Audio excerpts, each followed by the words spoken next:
Thank you.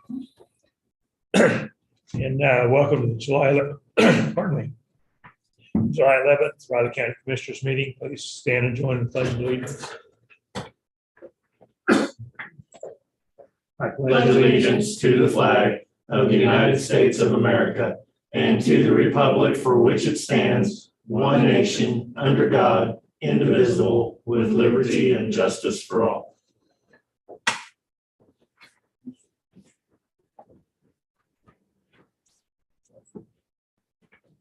Any others? What the newcomer? Oh. Start with comments. Introduce the new commissioner. Yeah. The empty chair is filled, huh? Yes, welcome back. Thank you. Paperwork will quit blowing away with the fan now. I guess so, yeah.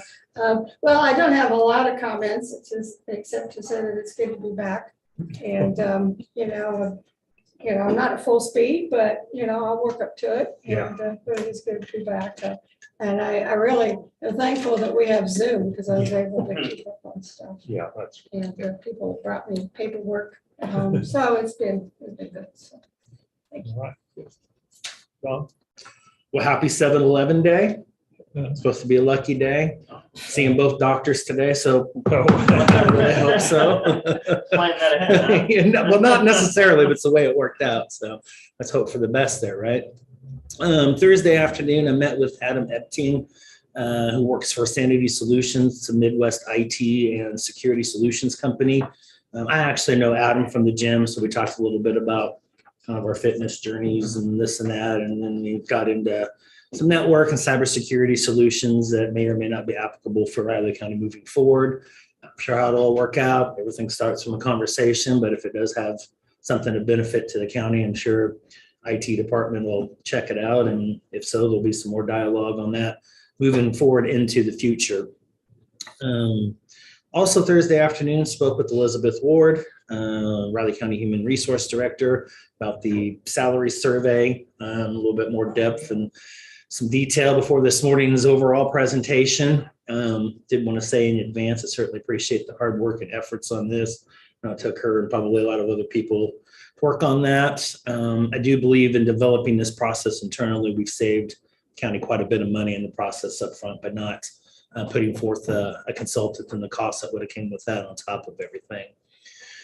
Saturday afternoon, headed out to the Lazy T Ranch over in Zinedale for their annual Schnitzel Fest event. I don't know if anybody's ever went out there, but authentic, and I do mean authentic, they have a German chef who makes schnitzel, the whole 9 yards. Very, very worth it. They have Oktoberfest in the fall, so it's a little bit more expanded with that. But always nice to catch up with people out in the area over there. Like I said, great authentic German food and cuisine. They had some entertainment later in the evening, but I went out earlier in the afternoon because I had some other stuff going on. But really, really glad that Ron and Chris Wilson have this out there. They do all kinds of different stuff throughout the year out there, and just having some of those rural agri kind of tourism type of stuff out there. They do weddings and everything else too. So it's a really, really hidden gem out there in the Zinedale area, and they really, really do a good job out there. And it's a family organization. So kids are working at these events and stuff too. So we get everybody involved. So lastly, for me, over the last 3 years or so, I think everybody who's been here knows that I've been working pretty diligently on particularly my physical health and well-being. It's been quite a journey over this time, though the pandemic in the midst of all that as well. But it's been full of peaks and valleys and ups and downs and frustrations and disappointments and excitement and everything that comes with it. But I've had a lot of help from a lot of people, Rethink Nutrition and Little Apple Nutrition here in town, the staff and people out at Maximum Performance. It's been a large part of this, as well as my team of doctors at the Cotton O'Neill Clinic here in Manhattan and Stormont Vale and Topeka. But as of Thursday, I can officially say that I've lost a total of 100 pounds in that 3 years.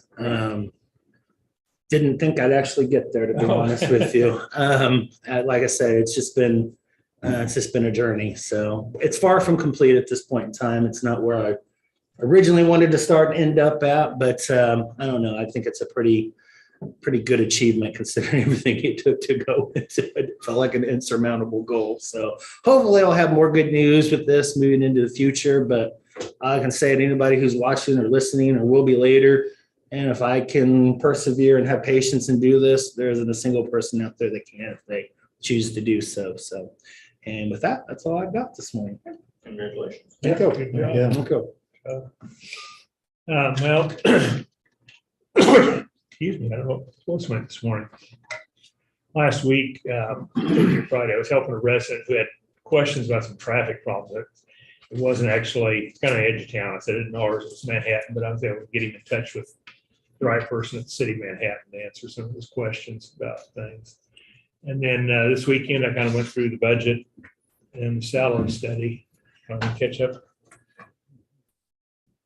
a little bit on those. It's a lot to It's a look lot at. to digest. Yeah. People, and that's all I've got. First item for business, commissioners, is tax roll correction. Just a second to get back to my original screen here. It's a little slow this morning. There we go. We'll go ahead and make a motion that we sign the tax roll correction. I would second that. Been moved and seconded to approve the tax roll correction. All in favor? Aye. Chairman, please.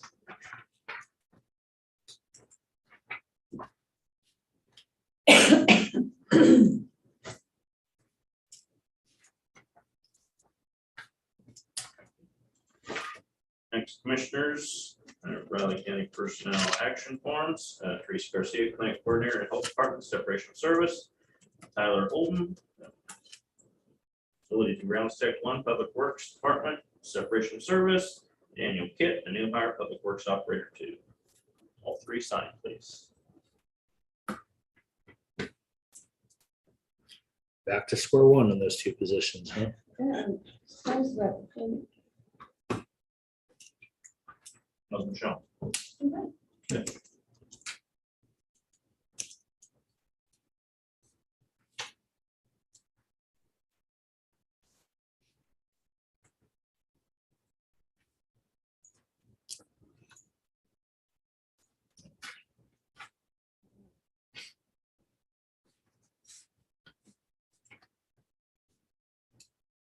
I think I skipped him. Lost them out. Can't even sign anything. Okay. Have any changes to the minutes? I didn't I see don't. anything. Same thing. Motion? Go ahead and make a motion that we approve the minutes as written from the July 7th, 2022 meeting of the Riley County Commission. I would second that. Been moved and seconded to approve the minutes of the July 7th meeting. All in favor? Aye. Are the tentative agendas with commissioners? Keep the budget stuff on there. We're pretty Yeah, fast turnaround at this point in time. yeah, sure. Same thing. Any items for next week's press conference, commissioners? I have none. Of course, I'll be on there for election, so. Oh, that. Yeah. Advanced voting starts on Wednesday, huh? Does. Yeah, anticipating a large turnout. You know, special questions always help pique interest, and Lord knows this one has people's interest, so we'll see if they show up. Yeah. There's two other ones on there too, right? Two other special questions. Oh, those are on the general election. That's right. Yeah, Yeah, something that's on- the one for, in the general, it's the one for the. Sheriffs and then one with the Thanks, Michelle. judicial appointments. Next, commissioners, I'm up at 9 o'clock. Look back over it. Something to do with not going through the bar association for appointments to be picked from or something. No. I don't either. Not like the bar association. Yeah. You know, when you get all those attorneys together, you just never know what might happen. I've been in a lot of those meetings, with my late husband, and, you know, they're just two people. It's amazing. I'm sure Clancy's been. Never been involved. No? In terms of selecting judges.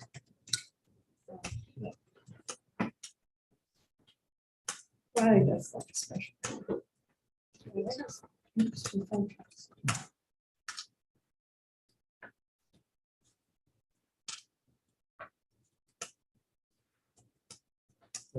My surgery was a lot less.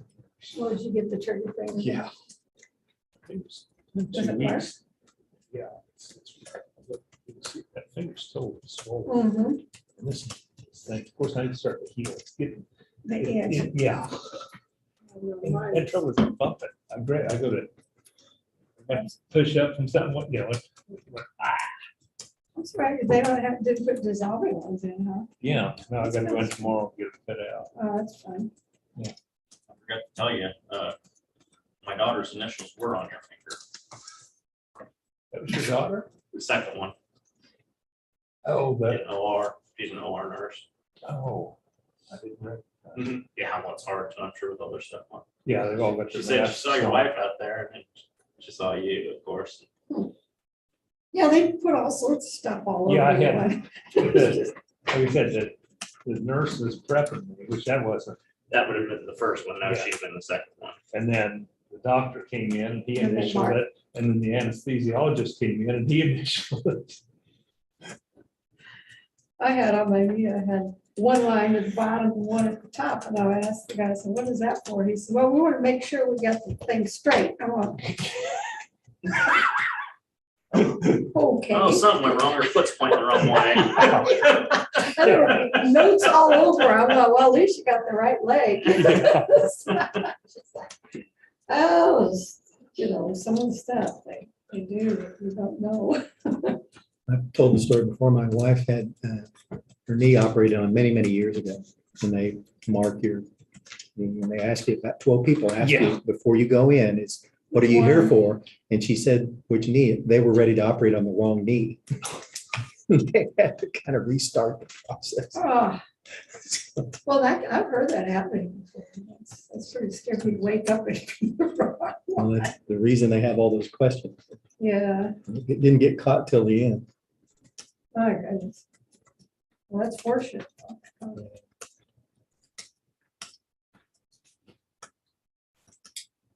It wasn't here. It was somewhere, some far-flung location.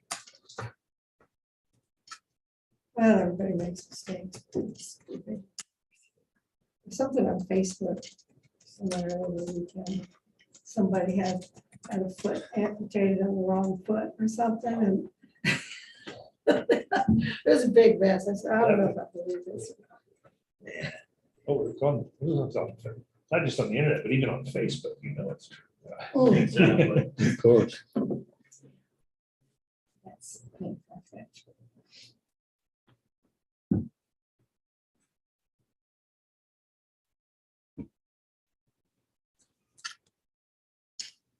I remember my trigger finger was this one. And they put dissolvable. Remember stitches. Huh.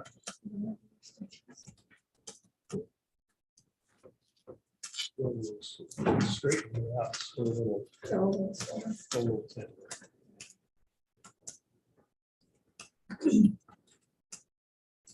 Talking about my church, Sunday, say, that what was that church? What? Got one where it starts. That's You- what it You're on your is, way. yeah. Greg, I've never heard of that. Thanks. Something else I can look forward to. Oh, yeah. Well, there's all sorts of stuff. Like I said, I'd never heard of it either until the doctor told me. My daughter said they do quite a few of those. Yeah, they're pretty simple, but supposedly. Okay, but you can't watch right. Or something. Yeah, not that I know of. But as much as I use my hands. You know, mine's my left hand, you know. I can't Yeah, do anything like with you my left said. hand. I'm not. You wouldn't think that would be the one that get irritated. I was wondering if I banged it against, you know. Yeah, beat that. The word I smacked. Right. Anyways. Smashing it, or like I said, it didn't get stitched, but Then last week I cracked my head on the shelves. Gone through one of those Yeah. phases. I go through stuff where I bang myself up for about a week and then then I quit, it's just like. That's what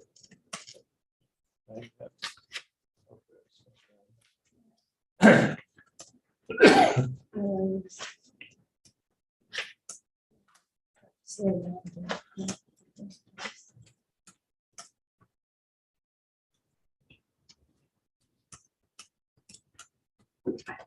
We got 15 minutes here. I'm gonna- Stretches. Okay, yeah.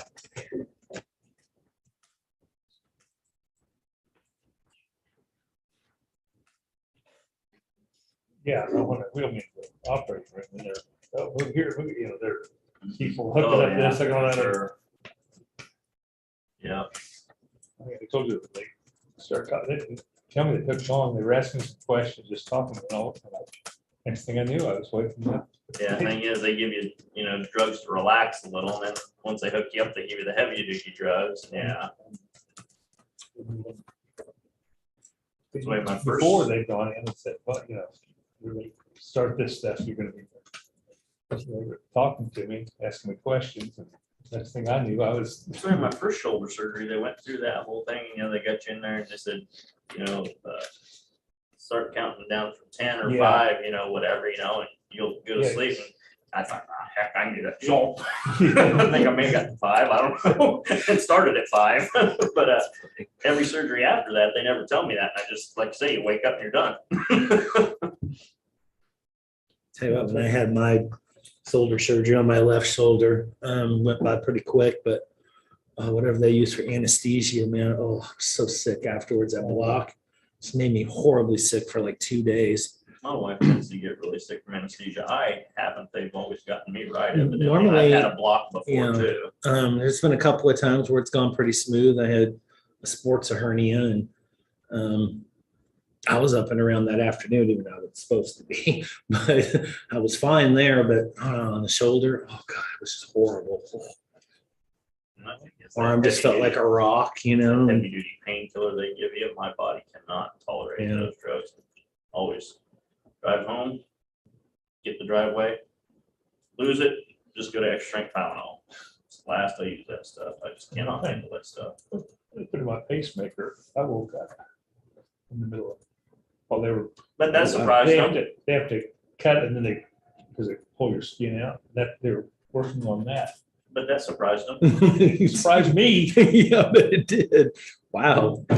Not comfortable. But evidently I must, and I know when they had strapped down to my legs, they didn't work, but I felt somebody grab I must have kicked because somebody was grabbing my legs and they put it back out pretty quick. Because usually I'm the other way, usually they put me in, that knocks me out.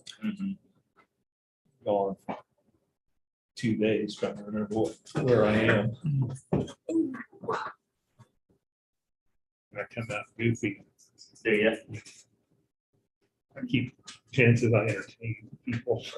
I don't know that. When I wake up, and I don't, it's not something Right.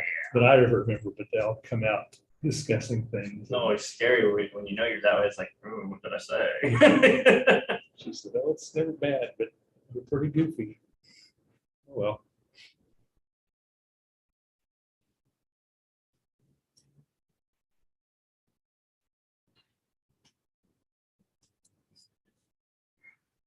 Boy, it's gonna be a hot one next week. This week. Wow, all the way to next week. I think lowest temperature I saw next week's 99. Oh, well, I just Starting saw on through this Saturday. week. I just saw through this week that day and tomorrow. Sounds like a And then- slight chance of rain tomorrow night, so we'll probably get another hurricane.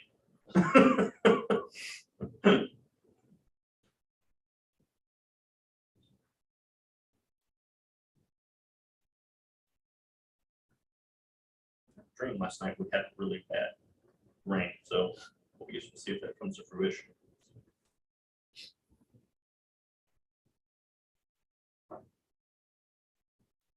Yeah, I've hardly had to water the garden this year. Well, the bad thing is my weeds have overtaken. I've been able to get in still. Oh, good, super. They're just horrible, so. That's what I gotta get onto tonight, hopefully, because there's a slight chance of rain tonight, although it's supposed to go south then tomorrow night. And I tell you, the farmer that's got the wheat down our road, they haven't been able to get into it Oh, because really? it's so wet and the weeds are coming up Oh. as tall as wheat now. So they're gonna have a mess on their hands. If they don't get to it soon, they're gonna lose all their wheat there. It is bad.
Soybeans are looking good though. Hope they continue and soybean prices are good.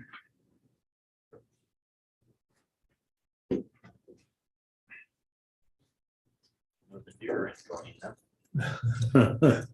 That's a given.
If I'm not mistaken, NFL training camps start here in the next week or so. Really? Mhm.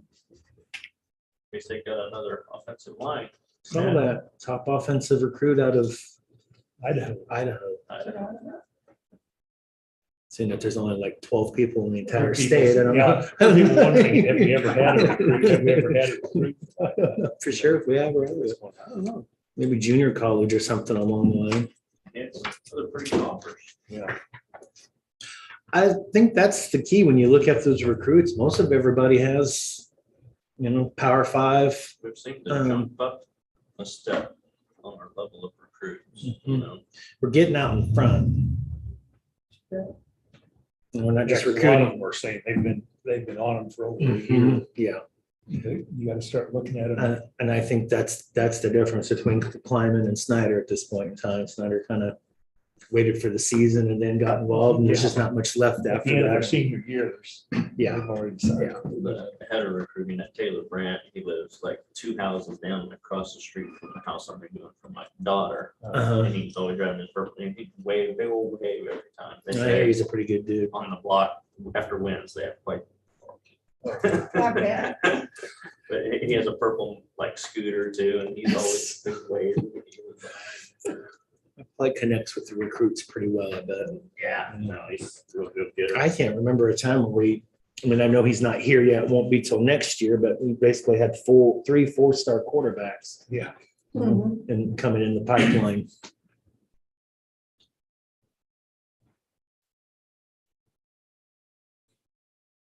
It'll be good to have that back up. Mhm. It will be- Keep them. Given how things seem to go. All right, Rich. Great commissioners, good Yeah. morning. As you can see in the upper right-hand corner, the 50% in blue, that's the point in time of year we are at, which is hard to believe for one. But that is what we use as the barometer, just to kind of snapshot to check where departments are respectively on the far right-hand corner. And of course, the general service separation of pay is higher at 88%. That's something, you don't know what point in time of year those people are going to retire. We may end up at 100%. We may end up over, because not everyone always lets us know when they're planning on retiring. So it will be fine there. Also, like to point out EMS ambulance overtime that's folded into 54.59%. That is atypically high compared to most departments, but remember, commissioners do their 24-hour, 7 days a week, 365 days a year service. The overwhelming majority of that is budgeted overtime. It's come down quite a bit over the half a year, though. Yeah, we've been doing a lot of work, David and his staff and Elizabeth and myself Kind and of Michelle rearranging stuff. to try to- met a lot to try and move things around to where it can be better administered, to reduce the higher paid personnel using so much overtime. So we're trying to do our best to manage that, and have done a good job so far, I believe. Other departments, always like to point out the overtime, just typically for all departments. It's, road and bridge and public works and solid waste are typically those that are a little higher as well. Noxious weed, just due to the type of work that they do. Noxious weed that doesn't actually have any right now. Very much. Didn't have any equipment. I know, I talked to Mike in my office about that last week. He's working on just leasing a mower to get him by, because one's broken and damaged. We got one coming that's in transit. So yeah, it's quite a problem. Need to get them back on the road. So we're working on that. Overall, we're at 6.04% in overtime, which isn't bad. Commissioners have any questions on this first page? Next page is a little more detailed breakdown per department for regular salary, seasonal, temporary, and overtime per department. Give the commissioners a little bit better snapshot. And if you go through and have any questions on those, let us know, and we'd be glad to get the commissioners more detail and inquire with the departments on any reason for any changes. Any question on that, commissioners? I would anticipate a little bit more overtime given last two storms that we've had with public works and appraiser's office actually having to go out and do those assessments and stuff. So that's just part of it. Any questions on those pages, commissioners? Next page, pages 2022 year-to-date budget activity. Once again, we use that 50% as our barometer. You see those that are over that 50%, we highlight blue just to point out. Those are all cyclical. Those that are over the 50%, we do expect them to balance out by the end of the year. Of course, if they do not, all of these on the first page are within the general fund. So individually, departmental wise, they are not a budget violation per state law. It would just be if the entire general fund was over. Always like to point out the second line below the boldest, the biggest bold blue section, general, we're at 4%. Of course, that's because our budget stabilization amount is in there at $3,050,000, which we always hope we do not spend, because that would just be used for emergencies. Any questions on that first page, commissioners? Next page, a couple highlighted in the blue: motor vehicle operations, just barely over in Riley County Fire District capital outlay. Always like to remind commissioners and the residents that capital outlays funds are not required by state statute to be budgeted. Riley County has taken the policy to budget all funds. That way we're as open, as transparent as possible to the public. It is at 89.86%. It would be against our policy if it went over that. And of course, we do a budget amendment to stay under the 100% at the end of the year. That's something Daryl will put together for the commissioners around November. But statutorily, it would not be. Any capital outlay fund would not be. Any questions on that second page, commissioners? Next page is all enterprise funds. Those are special benefit districts. They derive their funding from residents that own properties and or live in those districts.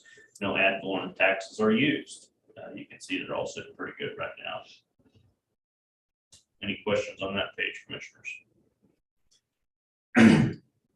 Next page is a little bit more detailed breakdown of the general, as I talked about earlier, with separation of service in there, personnel, and then also the budget stabilization at the $3,050,000. Everything's looking pretty good so far. Any questions on that page, commissioners?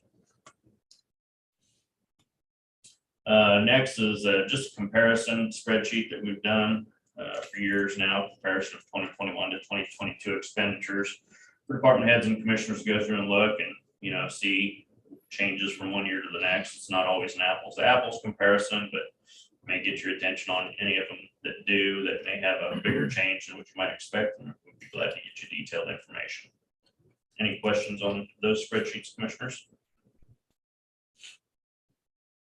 Next page is RCPD expenses paid by Riley County.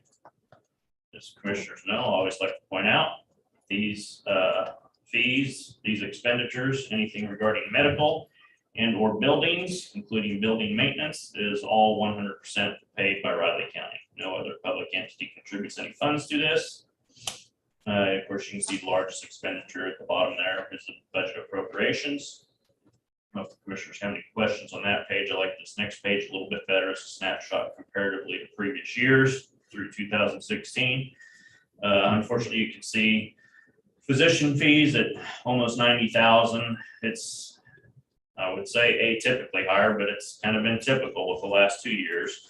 And I think the last 2 years, you have to remember our ADP, average daily population, has been a little bit higher as well. Plus, we've got a couple inmates that have some higher medical needs than we have in the past.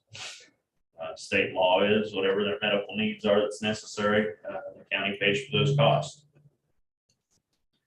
Building maintenance isn't looking, it's actually very low right now. That's another one that from time to time can be pretty high, but we're sitting pretty good in there right now. Any questions on that page, commissioners? Next page, RCP offsite inmate medical expenses paid by Advanced Correctional Healthcare. Actually doing pretty good right now. We still have 23,673 remaining in our pool balance. You can see, excuse me, our average daily population sitting at 106, which is pretty high. Prior billing adjustments for prior years, 8,129 is what we've saved on that. Any questions on that page, commissioners? Commissioners, if you take time and look through those some more and have any questions, let us know. We'll be glad to answer any questions or find the answers to the questions for you or get you additional reports to look at. Sounds good. Thank you. Next, commissioners, you have Amanda at 9:15. Morning, Amanda.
Amanda, how are you acclimating to this hot Kansas? It doesn't stop. It's always hot. Just think of it like rain in Washington. Well, I'm used to like, cooler mornings, cooler evenings, or like when it's 70s in Washington, that's like perfect. And so I still think, I go outside here in the 70s, I'm like, oh, it's gonna be pleasant. Never mind. So, I agree. This is actually pretty mild. so- is it? Oh, yeah.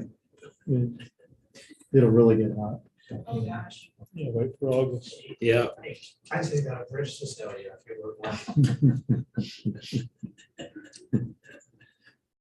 That's great. I'm good, Mitch. How are you? Good. The tax sale went well. It did. We had one bridge view lot go for $11,000. Huh? It was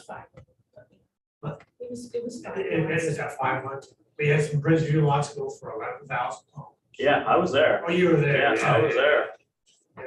Yeah, it was good. The bidding, oftentimes, the bidding was the most unusual that tax sale. I mean, there's always something that's different, I just never seen bidding quite that But aggressive. see, that was good though, because that you've actually got enough lots there you can build. So it Oh, has sure. more value, so as opposed to those individuals that we always do. And that's why we bundled those like that, to think it'd be more marketable. I I thought don't think everything, that really worked out too much on the rim properties over by Ogden, but we still got them sold in the city. no, but I thought overall, everything else went a little higher than I would have thought. Oh, yeah, it did. That was the amazing part of that tax.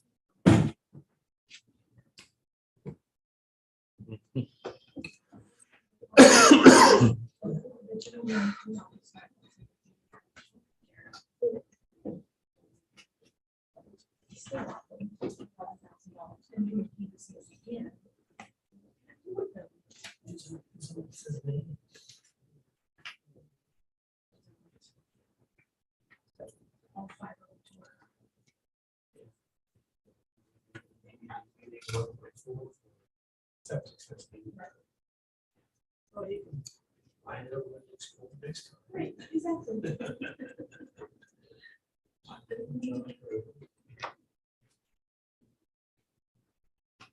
The best part is hopefully the new owners will pay taxes. Yeah, I think it's a good idea. That's the main purpose. But you would tax though. No. I just keep pushing. Yeah. We had a couple of guys that did a lot of things. When you start bidding, they're always bidding each other. Here.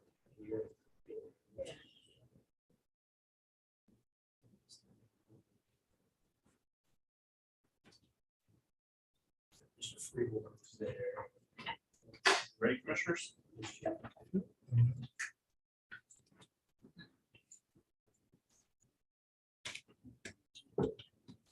Morning, commissioners. Morning. Amanda, Web Planning Director. Nice to see you back. See you. Alrighty, so talk a little bit more about Keats, Keats Sewer District. We have another option that we're going to be looking at, but with that comes a little bit more financial needs for our consultant. So of course, we've been working with BG Consultants for the last several years. They've of course been very intricately involved in this and have done a lot of work. Their original agreement that was approved, let's see, in early 2020 was for $8,500. Again, they put in a lot of work under that initial agreement. And in order to move forward with the next kind of round that we're looking at, seeing if it's a potential, they have kind of outlined it. It's what it includes. So these different elements that they have here, the description of modifications from the original agreement that they have listed here. These are the several things that they would be performing for us. If it seems like this option is feasible, if this makes sense. There's some landowners we're gonna be contacting to see if they'll work with us. Obviously, if not a whole lot of this is going to happen. So it's a little contingent on, some agreements from some of the neighbors. So this is, if everything works out, and people are in agreement that we're gonna be reaching out to, these are the things that would need to be done to see if this site is going to be feasible. So it's a little bit, we're not 100% sure, but again, this could be everything if everything works out, if that makes sense. So again, that original agreement from 2020 was $8,500 for these next pieces. As you see, it's a lot of updating things and all the different things with if we're going to be able to do this new site. And so it would be an increase of the 7,000 that they would be looking at there. So then the adjusted agreement amount would be a total of 15,500. So, and again, the original 8,500 was approved in January 2020. So how this works, we have, let's see. Okay, in the past, we have, well, you folks, the Board of County Commissioners, have authorized loans from the general fund, basically from the county general fund to pay for these services prior to grant funding. Because of course, the hope and intent is that we're going to get grants, we're going to get loans, those sorts of things that of course would help pay for this project.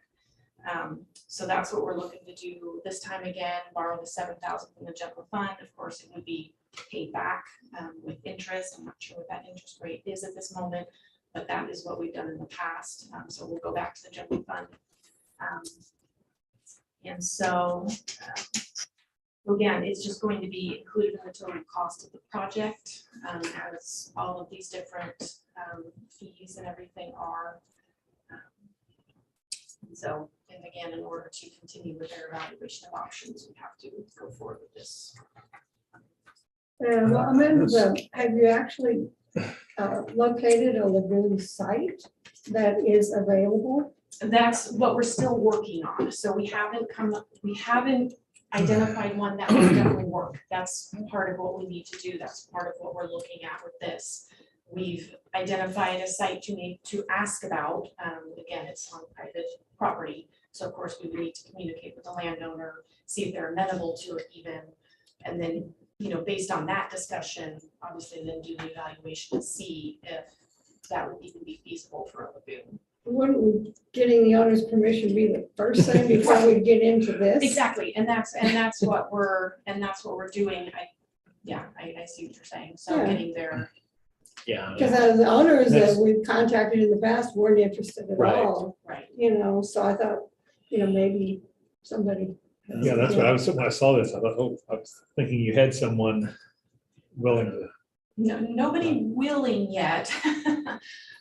We have asked BG consultant Sam and Brian to prepare a rendering, if you will, showing where a lagoon site could go, the size, where it would kind of fit on this particular property. So we can present that to the landowner so they can really see what it's going to look like, what it would be located on the property, et cetera, all of that. Again, that's still making assumptions because that's just going to be an aerial looking at the top. Here's where it could lay out. We still would have to do all the work, which of course would require that approval and support from the homeowner. So in order to, again, even before getting the rendering, they had indicated that they would need additional funding. It sounds like they've been kind of bumping up against the last bits of their funding for quite some time. So the BG consultants. I'm hesitant on this one because we can spend the $7,000, whether it goes into the district or whether it just comes out of the general fund and not get anything back for it in the end. And that's a real problem on this front. I got to know that we're getting some kind of return on investment with this, and we've already. Couldn't they do a sketchy, just a real preliminary drawing that wouldn't cost us $7,000, and get that approved first before we go any further? I mean, we could maybe do something for $1,000 or $1,500 just for, you know, without going into such detail that they would. It's, you know, it's a conversation that we can have with them. It just seems really sketchy now that we don't know where it's gonna be and why spend all this money to do it if the landowner says no. So I just, And then you're putting it back in the district, so you're Yeah. putting it back on the same They're people still over in having to Keats. pay for it, Right, even if nothing right. happens. If nothing happens, and that's just not the right approach. Well, and again, so all of this that's listed here is, for the most part, I mean, obviously, there's a couple things that we're gonna have to do ahead of time, but there are several things that are listed here. The homeowner tells us, no, they're not gonna continue, you know, these things aren't gonna happen. So why We're isn't not 8 gonna number need to. 1 then? yeah, You're going through all this, and then you're going to the part where you really have to have that in place to do all the other stuff, or the other stuff doesn't make any sense. I don't think this is intended to necessarily be a sequence. Right. I mean, that's not the way I looked at it, because we know it is all contingent on the initial approach. And if somebody says no, when all those evaluations, technical evaluations are going to be after permission is obtained from the landowner. And we're kind of at the point in this where we're running out of options. This is time and again, we bump up against something that keeps us from moving. But this is designed to make the best possible approach. And to not, again, most of this expense is not going to be incurred unless the person is approached with those some initial costs for, okay, this is where it would go, this is what it would look like. The property that you have is suitable for a lagoon. And it would not involve the entire additional $7,000, as I understand it. They're not minimal to it. well, it should be written. Rich? This Keats thing, I tell you, if you had a tab for the amount of hours I and other staff have put on this thing since well before any of you, except for Clancy and me, have been working on this thing. Yeah, I really think the only solution is connecting to the city. The committee meets and we've sent letters out asking people to respond. No one responds. Like I've told the rest of the committee, being a landowner, and I know for my land, you know, it's not like we can say, we just want to put it in this corner of your property, you know, where it's out of the way and not close, not taking up the open area, you know, that's in the middle of your property. And if I was a landowner, I would say no. That's my most, to me, open area, and you're going to use it for a lagoon. So I understand why people don't necessarily want to allow us to do this. The city has said we can. The city's option is more expensive. But the thing is, it doesn't have the ongoing maintenance cost and all that. There's user fees. But I just feel we've been down this lagoon issue how many times? They even discussed Keats Park, which is that we understand is a no. And I agree with that. You know, I understand what Clancy's saying. I just think it's going to be another no. And we have spent so much time on this lagoon and everything continues to be a no. Johnson, Commissioner McKinley are right. This money has to be paid back by the district. Right now, it's the general taxpayers that are funding it, but the district will pay it back with a little bit of interest. But what happens if you don't have a district because everything fails there, nobody can live there? Well, you already have You've got a a district. district. You already have a district, and that's why they have to pay this. So the district's already formed. Yeah, I don't know. Generally how Sam works with this BG, he's probably spent over the 8,500, and he's saying, guys, we're way beyond the tab that that's just how BG works with us. They're very good about not saying, okay, you don't have a dime left, I'm gonna quit. They don't do that. And so I'm sure some of this is to make up for some time already spent on this project. So it's a difficult situation. You know, I'm not necessarily opposed to what Commissioner's saying. Call them up and say, here's the deal. I think Sam could tell us from a GIS map more than likely where it's gonna go. It's probably gonna go in this spot or this spot. Are you amenable to that at all without doing anything else but making that phone call and saying, this is the area it's most likely going to go. Sam has done these enough. He knows that. And probably our staff does as well. But just so the commissioners know, Daryl, he's not here. Daryl and I had a talk with Matt Hansen, who's a representative from Widow Bryant's. That guy knows more about federal grants than most of the nation's forgotten about. But I said, is there any funding available for this project and also the University Park? Because these are two big ones, commissioners, and Keats has been on my radar as a priority for a long time. And there's actually a conference in Wichita this Wednesday and Thursday. Evan from Public Works is going to it. He strongly suggested we have someone attend. The Budget and Planning Committee met on this, and we've reported all of this to them. The Budget and Planning Committee has agreed to, and as long as the commissioners are, and I just figured you were, because it's all, we have a contract with Wood O'Brien's now with this federal funding. And when I asked him, I said, he said someone could write a grant because they have $1 billion that's coming available this year. Federal funding through the state. It's 3.5 or 3.2 billion over the next 5 years for exactly these types of projects, including rural water. I contacted rural water and sent them the information, so they were very grateful. He said this fits the exact mold of Keats.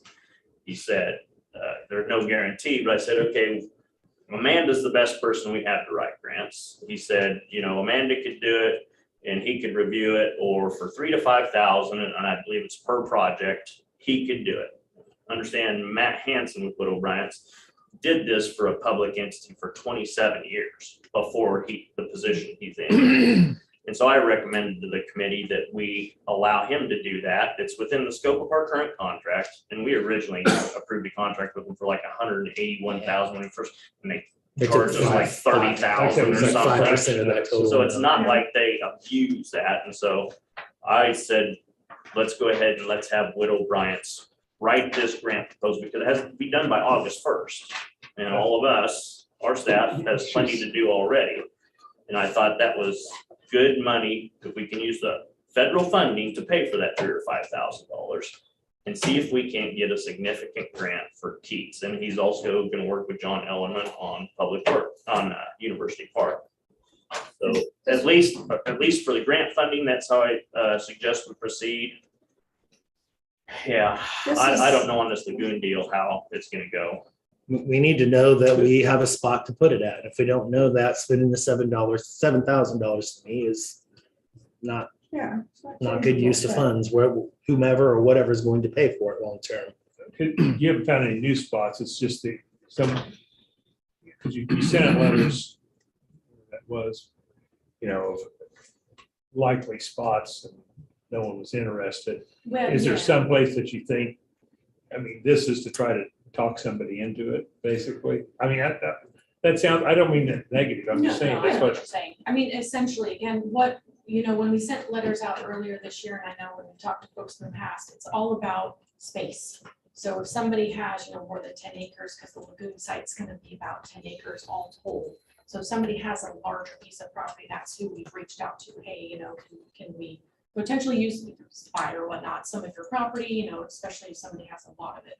So it's not really that and then of course, if somebody had said yes, we would still have to go through all of this process to even see if it's feasible. All the topography, the soils, all those different sorts of things, if we could even support the lagoon. So really what we've done is just reach out to folks who have a good deal of property and are in rough proximity to the district. Again, we've not gotten any interest. This would be somebody who's been talked to in the past, but not the most recent. So. But they were sent a letter. They were not sent the letter. This is somebody, it's my understanding they were talked to early on, like a few years ago. So, but I don't know, of course, the content of that conversation and how that all went, other than we know it wasn't them at the time, so. So that's, when the committee talked about this, is my understanding, there had not been a specific ask with some level of detail to say, this is where it would go. And again, with some portion of this spent to make that evaluation and do more than give them a sketch, but to be able to say, this is where it would be on your property. That was the concept of the committee. It's been very generic so far, just asking people if they would be willing. You have a X number of acres, would you be willing? We, like Clancy said, we haven't done any work to actually evaluate anybody's site or whatnot to see if it would even be feasible. Didn't we allocate funds in the you know, for like 800,000 or $700,000 or $800,000 for this project. That's for the actual project. That That's doesn't for the include all this, project, but right? not That the doesn't, study. right, doesn't get it, But I doesn't take thought care of the cost to get us to that point. of the different options, I'd have to go back through, you know, they looked at, there was three options, lagoon, a package system or pumping Manhattan. I thought at the time, the Manhattan system, Manhattan or pumping at Manhattan was, I don't know if it was the cheapest. I thought it was most economical, made most sense. I think it was the most expensive and it's longer term most expensive, but I just think it's your best long-term solution. It's expensive for the homeowners. I mean, I'm not opposed to that. I mean, the way I look at this one, if we go forward with it, it either goes or we're done looking at lagoons, because we have beat this lagoon thing to death for So you 5 basically got years. one more spot that we're looking at is what it was. That was what the committee came up with when we talked about this. Right. Was that we would do something beyond just saying, hey, do you want a lagoon? It's easy to say, yeah, or no. It's easy to say no, yes or no, but you're gonna hear no if that's all you do. If you don't have a real design of some kind of preliminary study that can say, this is where it could really go on your property. This is how it would look. And that was the purpose of it. So it's not simply to keep bringing up, the committee has never been enthusiastic necessarily about a lagoon solution.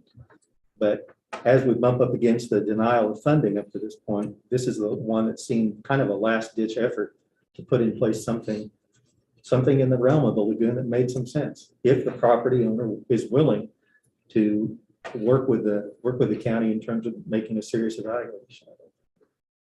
So, Well, I still feel like for $7,000, we need to have more than that.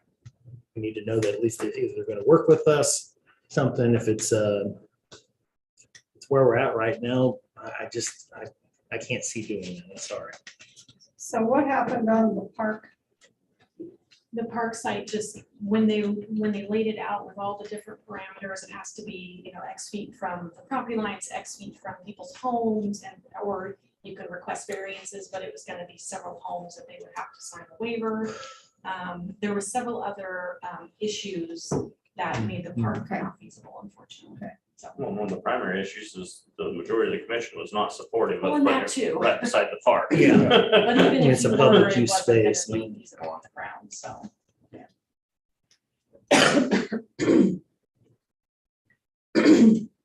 So yeah, this would be the last ditch effort, I think, on Lagoon. I agree with everything Clancy said. It's to give more specifics, and it really is your last ditch effort. Here's exactly what it's gonna take. It says the exact 1 or 2 locations on your property. Tell us yes or no, and then we proceed on from there. But you've increased what that benefit district's gonna have to pay if nothing eventually gets done. But it's been 8,500 for looking at all the options, doing all everything, and then 7,000 just to look at 1 or 2 more spots. Well, I think that Seems like a little, we could go back and look at the total billing, but I can tell you this, I think part of this 7,000 is money already spent. because they've already. Yeah, spent a lot more. that's I just mean, how Yeah, that PG 8,500 doesn't sound much. For Well, what then all come they've back done with us so with the far. money already spent, and then we know where we're at instead of laying out a whole bunch of other stuff and then not having an answer from the actual property owner we need in order to incorporate it.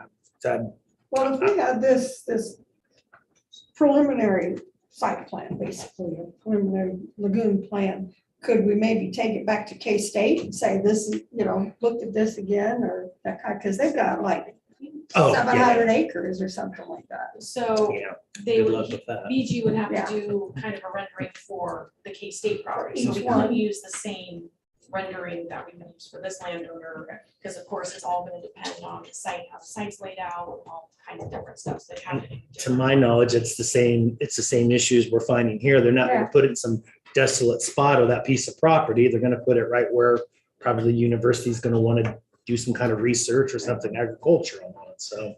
And that's a real different, I Just don't kind of- care if you wanna pass it, but I don't wanna spend $7,000 for the next one after this Right, one right. fails, because where do you stop? Right, yeah. I'm saying we stop now. We take care of whatever costs that we have, and either we have some kind of agreement with the landowner that makes sense of this, or we don't. But we're expending costs that we're treading our tires on. But we could get a grant to do this, to pay for this. We're working on it. We've been looking at that all along. I mean, commissioners, that's why we did the income survey and Mm. staff Oh, has yeah. spent a ton of time on all of that. It's still the level of grant we can get still makes it cost prohibitive for that population. No, I mean for this particular. Oh, for that? proposal. Yeah, well, we can use the federal funds that we've received to pay for it. But if that Good. new program allows us more money for them, we can go ahead, because But this is, the pump to Manhattan makes a lot more sense than anything else. this here, From when we had looking at all the options earlier. yeah, if there's another, if we receive enough federal funds, we can use the federal funds to pay back the county actually, if we got enough federal funds. But this is a temporary loan from the general fund is the request. But would that, even if we do pump it to the city, are we gonna be able to keep the cost down for? No. home? No, Short answer there, is no. Even with federal funds, we can't. Not long. well, to do the Well, project, but yeah, long term, you know, the well, costs of that are gonna continue to rise. So So that's that's, the user fee. That's the Yeah. thing. No matter what, you're still gonna have that user fee and the federal funds aren't gonna pay for that. What the federal funds will pay for, can significantly reduce the special assessment they're gonna be assessed for the next 20 to 40 years. That's where the savings is. Yeah. It's the special assessment plus the user fee that they just simply cannot afford. So you eliminate or significantly reduce the special assessment, then it's affordable.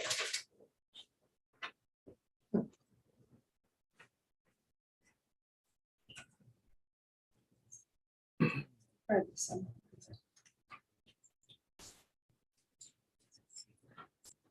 I'm a no on this particular one, so. I'd like to see if we go forward, if we would go forward with this, I would not do it until we had contacted the landowner. Design or See no if there- design, See if somebody is at least if somebody's somewhat amenable, amenable, yeah. yeah. Okay, let's see a drawing, let's see what you Yeah. got. Like, I don't, we've all had plenty of offer, plenty of chances to say they're interested, and nobody has. Agreed. Can we table this until we get some sort of answer or any kind of indication from this landowner you say you haven't really talked to? That's probably fair from my perspective, yeah. You can certainly have authority to do that. You can table it and contact the landowner and see what they say, because whatever we can get from BG. Mhm. I'll be a lot more confident spending $7,000 after that particular point if we've Yeah. if Yeah. someone done some is work, interested, right. yeah. So do I need to make official motion? Table it. Mhm. Okay, I'll go ahead and make a motion then that we tabled the discussion and the potential $7,000 for work and development in the Keats sanitary sewer improvement district. I would second that. And moved and seconded to table the agreement. All in favor? Aye. Thank you. Thanks. Alvin? You're up. That's what I heard back there. Commissioners, Alvin Perez, Public Works Operations Manager. Public notice, we have began, it says we will begin. We started our chip seals this morning on University Park, and the order that will be going is University Park, Barton Road, and then completing our process over on Taper Valley Road. If everything goes right, we should be done sometime next week, so barring any equipment failures or adverse weather. What's some- Are they doing something on Keat or Anderson? Or Anderson? Is that gonna chip? Yeah, I saw there was something, the traffic was stopped on there this morning. But they had a guide truck driving back. So I didn't know if somebody's. We are on University Park. We started at the east end over there at the gravel, and we're working back to the highway. So I say they're off from where Anderson, back to so-called Keats Road ties into 24 up there. They had traffic stopped going down there this morning. Okay. I also didn't take that route today. They've had that fixed. I knew that, which. Okay, I just. the chips- Good morning, Commissioners. I want to remind everyone that the voter registration deadline for the August 2nd primary election is tomorrow, July 12th, and then advanced voting in person starts July 13th on Wednesday. That's also the same day that the advanced by mail ballots will be sent out. I encourage everyone to go to the Riley County website. There's a ton of information out there. People can check the status of their voter registration. They can see all the districts that they live in, including they can pull up a sample ballot to read. Everyone's well aware, I'm sure, of the constitutional amendment that's on there, but also the races that are contested on their ballot that they get to vote for.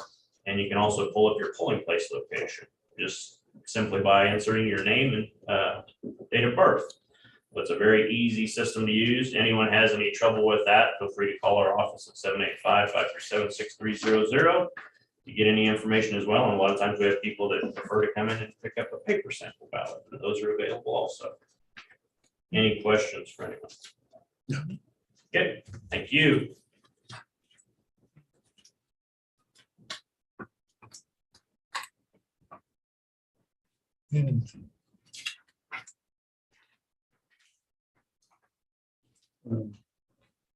Gene was here, but I don't see. Gina, did you have anything? Or you just here to watch? Okay. Daryl, you're up. Okay.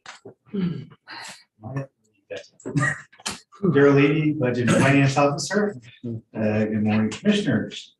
Today we get to go over again the start of the budget process. Next, a little bit. Hopefully you see it on your computers a little bit better.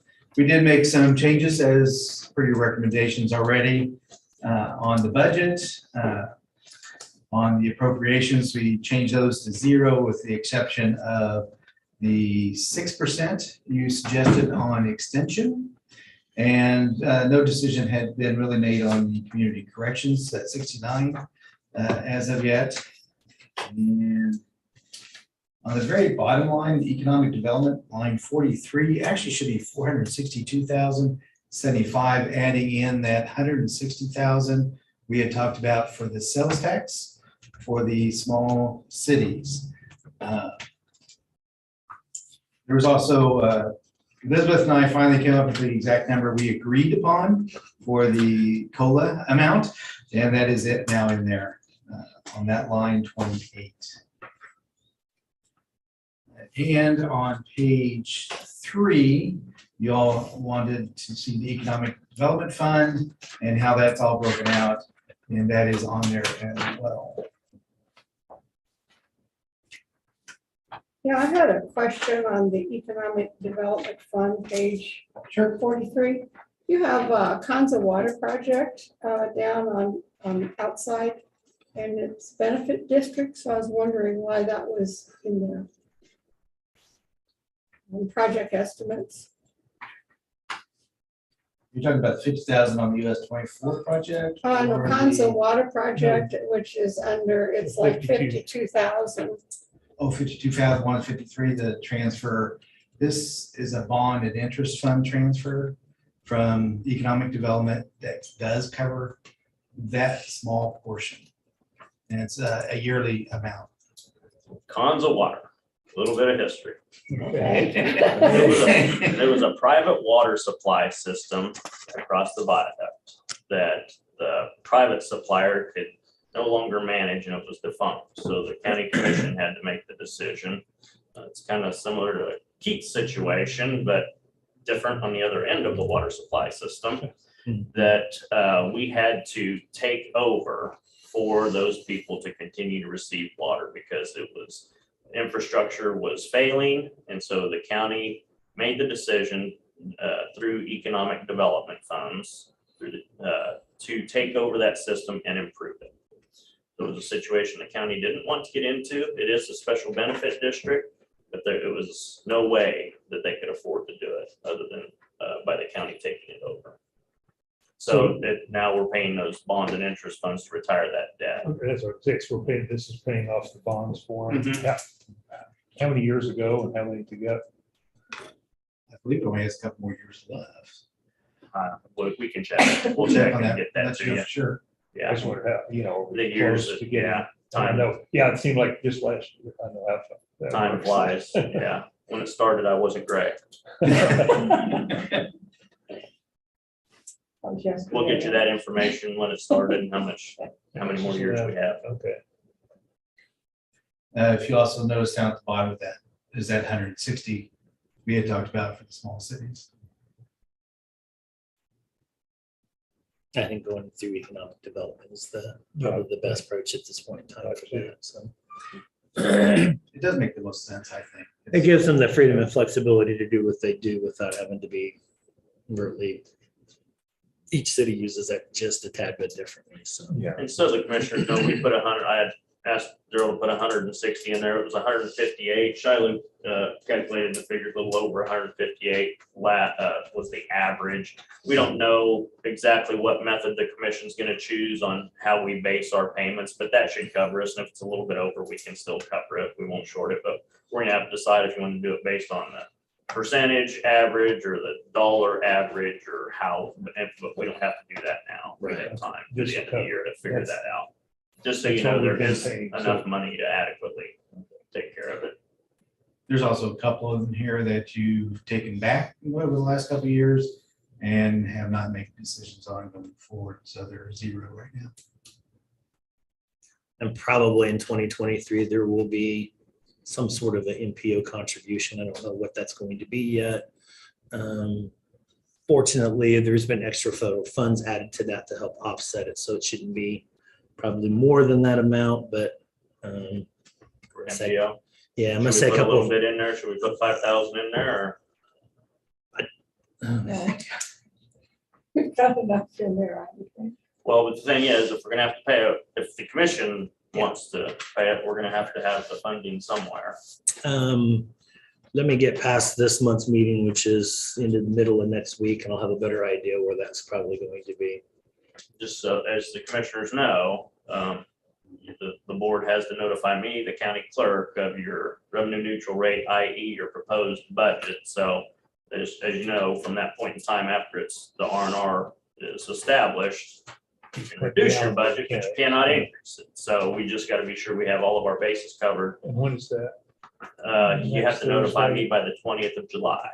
So it's Monday. So, yeah, so that's why after his meeting Oh, yeah. doesn't suffice. Okay. No, that's on the 20th, so yeah, that probably won't work.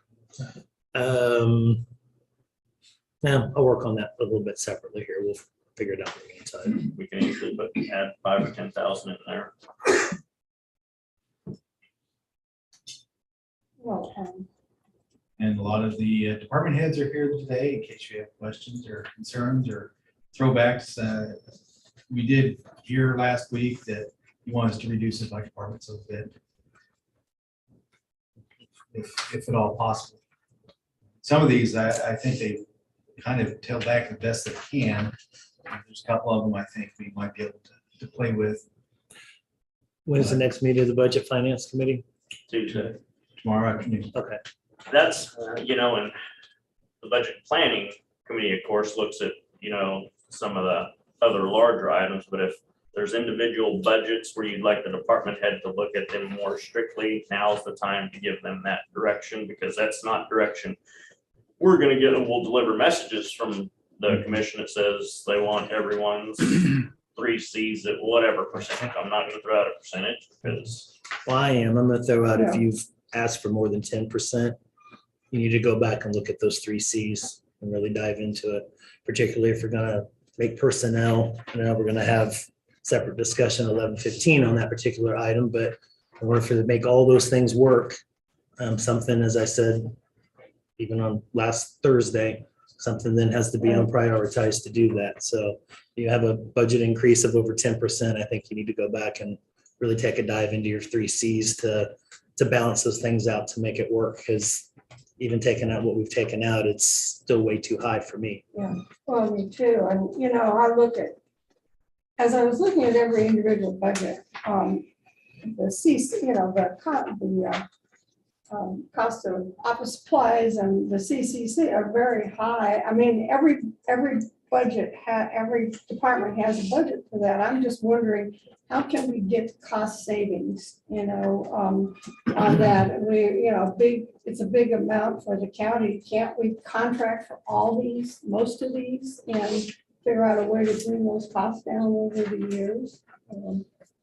It seems like maybe we ought to have a centralized purchasing agency kind of thing to keep, to contract for, say, paper, or contract for this, and, leases, and maybe that can, I'm new to this whole thing, so last year I was kind of fuzzy, but this year it's kind of making a little more sense, but it just seems that that's a big amount of money for every department, so.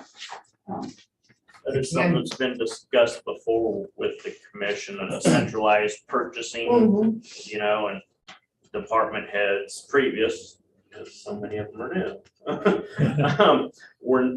We're not real favorable to that.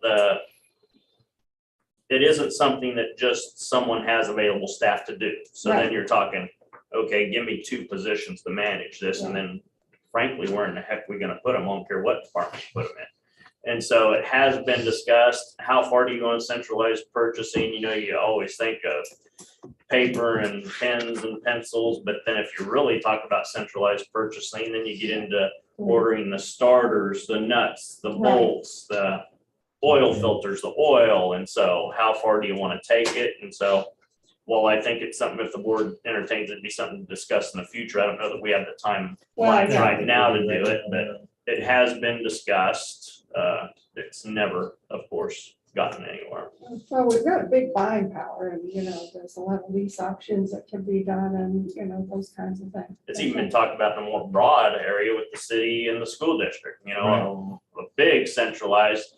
Daryl and I have talked about this a little bit. The school has it. They also have a warehouse. They have a warehouse where they have to have personnel to manage it. And so We have a define large- cost savings. We've been leasing it. Now we have a large one on Levy Drive, 110,000 square feet, I think, maybe bigger than that.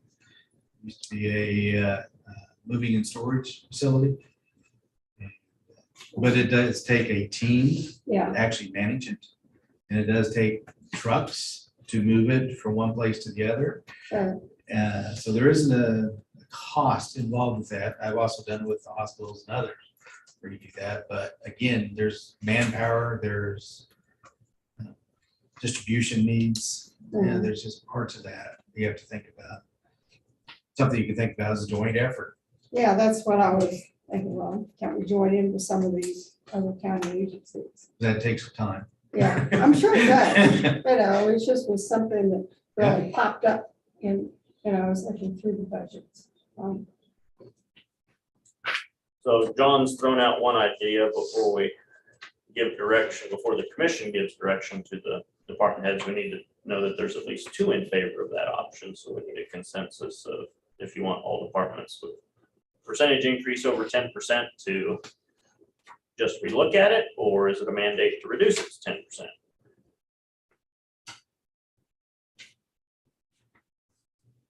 What were you thinking, John, a mandate or I prefer we get down to at least 10%. I understand cost when we're just talking about it. It's not a perfect scenario, but I look at the cost of coal and everything else that we've already put forth. I do think you need to stay caught up on that on the personnel side. Obviously, we've already put forth a mid-year 10.5%, so you can't just take that back away. That's not the right approach. We've got another part of that coming up. I don't know where we're going to be on that yet, but I'm probably going to throw out a number of probably 500,000 to 600,000 there, probably pretty easily. Just kind of throwing what I know together, and it's not perfect math because I'm never perfect at math, but so that's still about, according to where we're at, about $750,000 added to that already. So I guess I just have to ask what our priorities specifically are this year, both not just as a commission, but as an organization as a whole. And if personnel is that, then something else has to give because we can't do it all. Can't put a stamp on all of it. So we need to at least get to 10%, I'd say, and at least see where we're at there and adjust accordingly from there. Well, it's just, yeah, we've got to cut somewhere. We've got to, and, you know, I know the outside agencies are always a target, you know. Yeah, and the interesting thing there, particularly on the economic development side, everybody is still flat this year and have been. Mhm. This will be almost a third straight budget on that. So I think Well, I look at, maybe with the, well, on the economic development side, on the other side, I think the only one that had a significant increase.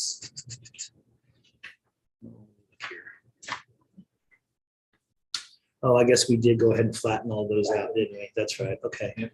And then, to my knowledge, the only other one that's significant thing would be community corrections. And I believe all that is salary based, correct? Correct. Right.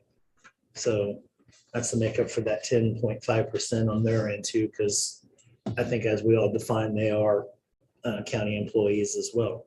So.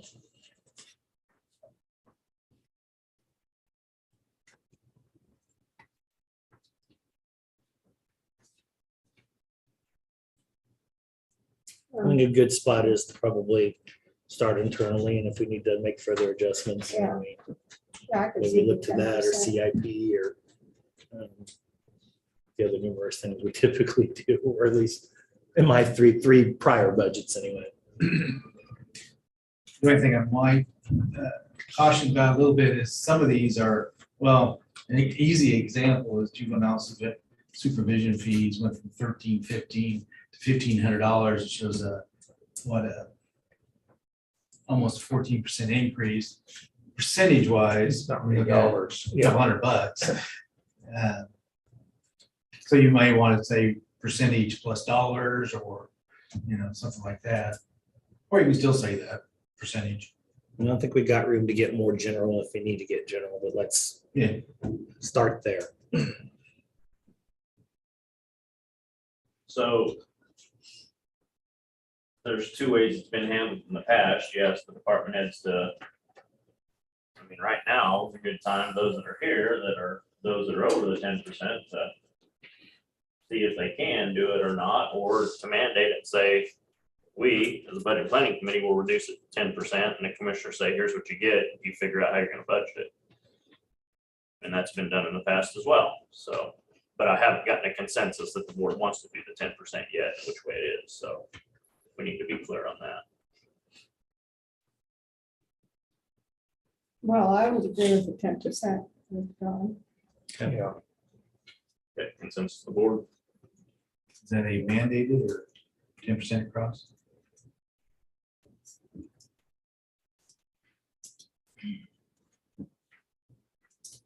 Can I ask for clarification, is reducing 10% or no more than a 10% increase? No more than 10% increase, is what I heard. Yeah. I think if you look at that, that's basically saying the same thing. That should help us quite a bit, because there's some of Well, 20. but yeah, I mean, obviously, personnel costs, we gave 10.5 plus. So 10, that means they got to cut something else. Some places, but some of them. Yeah. Yeah, I would agree, like what Daryl had pointed out, the juvenile Well, those supervision fees, little and ones, we so just that's not leave gonna- that, that we doesn't- just leave I mean, that. just leave at A couple $100 isn't Right. what we're looking, you know, Right. $80 isn't what we're looking. Well, for. we don't have to get that specific just yet either. What we need to do is get down to where we're comfortable with for R&R. And then, you know, if we want to reduce it further, then we can get a little bit more specific. We don't have to bite it all off at once, but keep in mind, there's a couple other contributions and a couple of the things that we still need to discuss that, Yeah. including the salary survey and how we choose to approach that, that will add a significant amount. Well, But actually, that's. That almost needed to be done before we did this. in my you know, mind. when the timing of this. But I understand, you know, I know everything, It is what everything it has to happen at Everything is once. yeah. And I've got some thoughts on that. When we get to 11:15, we can You know, bring that up, but. So I might ask the board if they want to ask any of those department heads with the higher increases, if they want to have any discussion on that, if they can or can't do it, or what difficulties it may cause them, but I'm looking at it as a mandate now, and So we'll just simply cut the figures down to 10%, which mathematically is pretty easy for us, and we'll show you the new numbers on Thursday. Well, but I think, I'd say that individual departments that what does 10% do? You know, they need to figure that out and come back to us and say, we've got 10%, that means we're not going to do this and this. That works. That works. Because I realize you can't cut 10% and say we're not going to change anything. You know, what does it cost to change to 10%?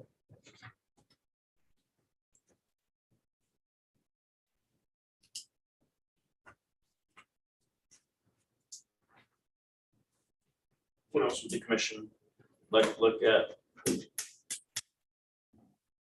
know there's been some conversation about appropriation amounts. You want to go through that list and decide which you want to leave, or Right now, I'm fine as is. Like I said, there's going to be an NPO contribution, and I would probably say, probably add the 5,200 at least, but I think it'll come in under that, to be honest with you. Commission. Can I ask a quick question? that's up to them. Go ahead. Sorry. When will we be presenting as far as the 10% reduction of what it will or won't do Thursday. this Thursday? I think we've got budget sessions Thursday and Monday, correct? Oh, I'm sure. Yeah. I know we do for Thursday. If you can't do it Monday, completely I'm on sure. Thursday, then Monday would be fine. Yeah. I probably started with 3 or went to at least 4. But I think, but I think at least by Monday, we've got to be pretty much at that R&R rate. So it's going to have to happen one of the next two. Thank you. That's just the R&R rate. Doesn't mean we can't look at things even after that. Correct. As far as appropriations, I'm back on that again. You know, my thoughts are when we're in this kind of a crunch, because we want to increase our salaries. If an outside agency does not benefit all of the county as opposed to one small segment of it, I think that we need to look at those carefully, you know, like, I know I love all these organizations, you know, like say, for instance, the chamber. I haven't seen a lot of work in our rural areas from the chamber. Actually, I have. Have you? This last year in particular, maybe not every year, but they put up a significant amount of money on their own, out of their own budget to help us with the sales tax, the road and bridge Okay. sales tax. Okay. I don't know what the amount is. I'm not privy to that, but I know they used that to leverage almost $30,000 in advertising costs along the way there. Now, that wasn't all of their money, but that was using their network and their connections. So that to me Okay, covers all of that. And the 55,000 there also covers military for the most part, doing military related things that I know that we're all comparable to. So the tough thing about that always has been for me is if you cut one or take one of them out of the equation, you know, you got to make a pretty compelling argument as to why you're doing. So I've always been of the opinion, if you're going to do cuts, the best way to do it is to do a specific cut across the board. percentage, Right. instead of targeting. Right. Yeah. Because everybody's going to have their, you know, ones they like, ones they don't like. And that's just the way it goes. But if you want to be fair about that process, I would say that's what we needed to look at. That would probably be the more fair approach. Just want to be sure the board agrees by consensus to budget that 5,200 for the MPO. John had thrown that out, but just want to be sure. If we need to. Okay. The other one though, on that what's this US 24 project studies, 50,000 that keeps every year. What is that? It's that bottom one. Yeah, But what are we doing? I can't give a true answer to that. I don't think Rich could. I mean, to me, that's KDOT, isn't it? Right. That's their That's why I wondered responsibility. what's, Was that the Roswell project? That's what I was wondering. I was thinking it was our portion for the roundabouts. Or what we assumed might be right? Uh-huh. Which roundabouts? well, but I thought That's we a were light putting amount those for in, that. I thought we were doing those with sales tax money. That was- Well, as of right now, KDOT's doing them all. So Right. we don't- if that's what that is, we'll probably reduce that. Yeah, well, That's we what I- anticipated that KDOT's gonna ask for some matching funds in that. from Oh, city the and 90-10 county. on that. So we were So trying to had balance have that out something over a in there couple of for years that, to get just to that in point. case. I believe that was a project Riley County was kind of pushing. We moving and typically KDOT asks for money from the county. I don't know, okay, but I thought the most recent thing is they're paying for it Yes. all. Yes, that's- They are paying for it all. And we could cut that. That would be, Cut that one off. Let's take it To out. zero. Yep. Yep. yeah. Should I add that back to my budget? Well, well, All right, fine.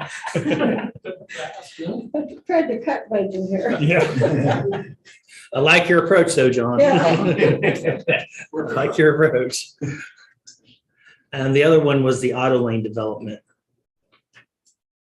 We're contractually obligated to that. That was for the Briggs Auto Lane part. He came to the commission years ago when he was across the viaduct. That is a few years ago, so at least people maybe like know it was over there. Over there. Move over to stay in Riley County and move to his current location. Oh, okay. And it's based on performance metrics that they have to do, and they have to report to us each year to qualify to get it. I probably ask that question every year now that I What think do about they it. do? Just to- We helped improve the roadway into there, the access. That's what the funds were for. And Soon when will as that, road sunset? kind of goes off. Yeah, again, is that one the bond that's going to take off? See what the end on that agreement is, Daryl.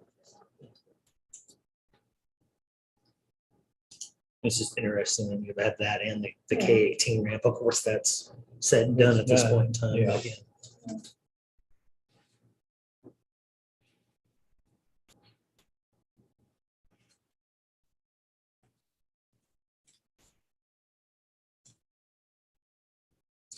Well, I guess from my perspective, we'll see where it goes interdepartment wise and where we land with this potential salary survey.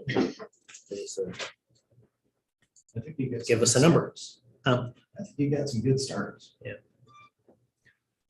We already got a good start on the first one. We reduced it some or just whatever that, 1.9. It's 0.2 of a mil or something like So that. got a little bit there, a little bit more here. Okay. On to Thursday, it sounds like.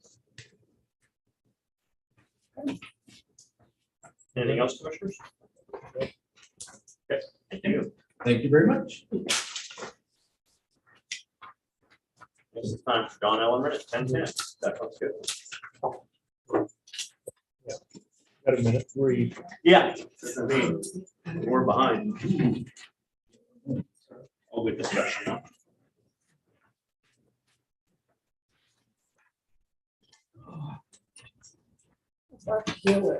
Oh.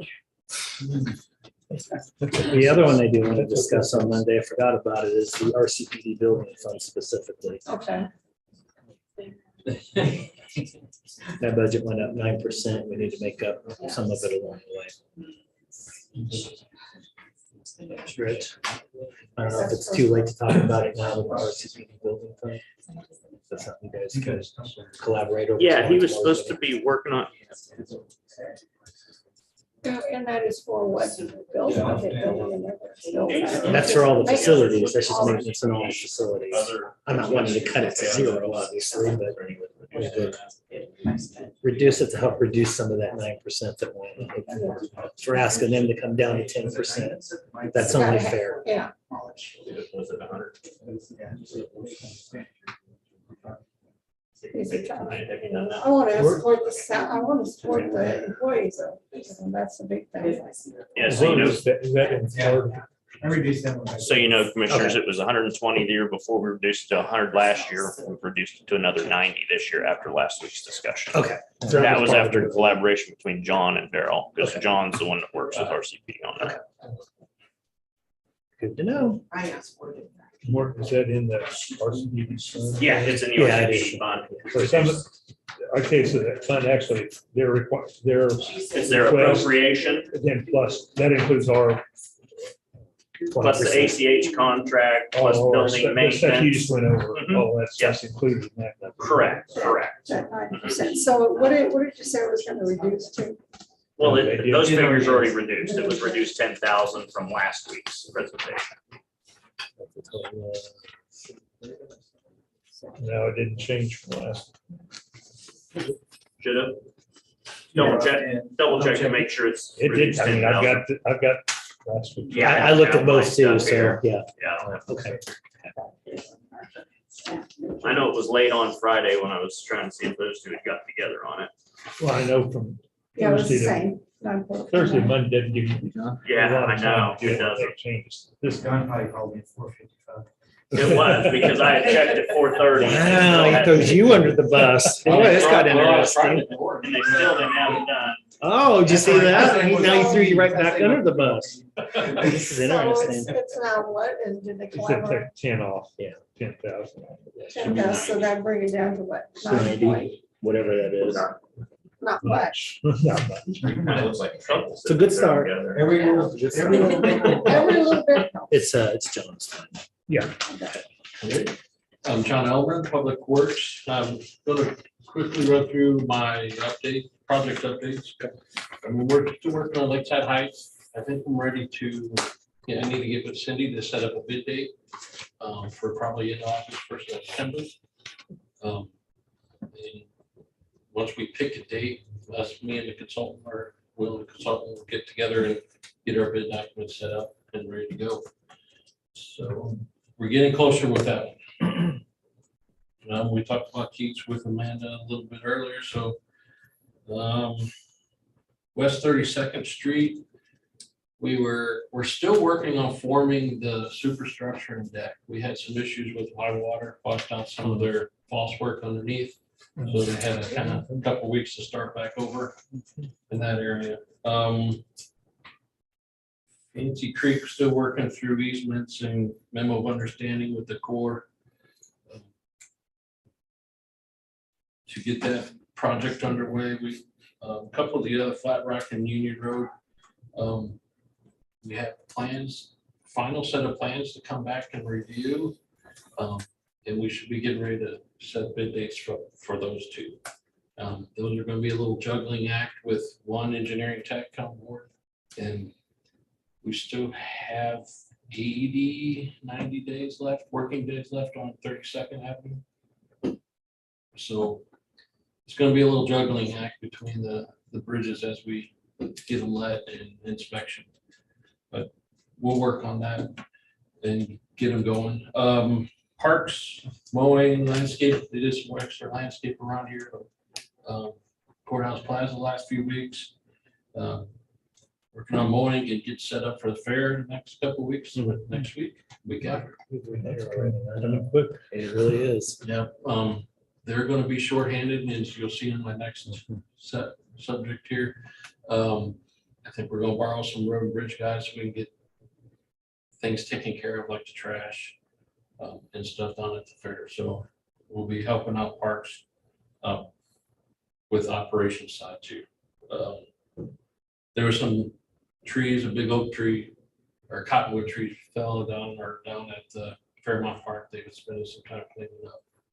A little more time down at Fairmont than normal.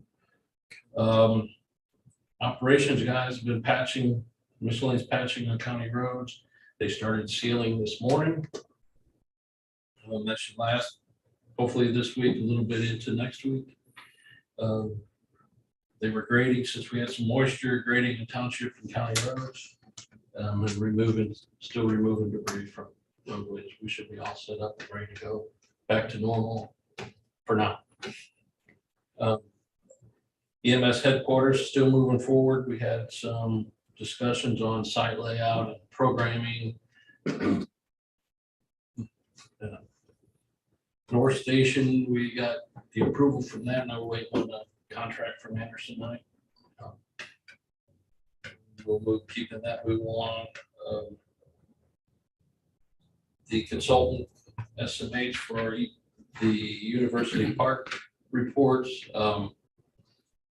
August 1st, he's online to submit those by August 1st to KDHE and EPA. Most of that's going to be more evaluation of not discharged lagoons, with some looking into the cost differences for both upfront costs of construction as well as maintenance costs over time will be the big difference. That and the plan. So Getting some questions about where we're at on that particular project. So just so you're I've aware. set up to meet go to their meeting on the 16th of August. Okay. And I did send them an email too. Okay. Kind of with a small update, not a whole lot to update. That's what I replied back to, and we're still trying to work through the They're dynamics. the of it, busy so- work doing his Sure. stuff to gather information for the report. Sure. I still have two equipment operator positions, one in gravel, one in asphalt, engineering tech position open, and received a notice of resignation from facility and grounds tech, one position in the Parks Division. Evan, I haven't planned to attend that infrastructure project. You have a 1 and 2 open now? Because you're asking for 2 here later. I'm asking for two with the ability to Oh, okay. hire the one. Okay. Gotcha. Yes. We'll get to that. Sorry. Yeah, that's fine. The infrastructure summit in Wichita, the 13th and 14th, I have Evan scheduled to go and sit in on that. Good. Hopefully come back with some good news of how we can apply for some of these grants or funding for that. And then Alvin's telling me this morning they had to close Stockdale Park Road, Water Over Road. Closing my road. Yep. You still made it in, so I guess it did work. That's the one farther down on the minimum maintenance part. I'm sure the gravel part, it's a minimum maintenance road. It was right level with the bridge. I know because I went over it last night. Well, now you can't. I definitely don't try it with the Honda. There you go. So that was my updates on projects. If you have any questions, I'll answer those. Stay up. Move on. Okay. So now I'm asking to refill the facility and grounds tech 2 position, or at least advertise for 2. I think this is how this position was filled in the first place, was advertised for 2, hoping for the best. If the qualifications come in, we can still offer a 1 position. Okay. As needed. Budgeted position, full-time, parks. That's groundskeeping, landscaping, it's pesticide spray, bug spray, weed, and fair and all that stuff, so. Asking to refill. Okay, I would make a motion to approve the Public Works Department to advertise to hire the open facility and grounds tech position. I'll second. Okay, moved and seconded to approve Public Works advertised for the open position. All in favor? Aye. All 3 signed, please. Thank you very much. Thanks, John. Appreciate it. Thanks for sending Evan to that conference.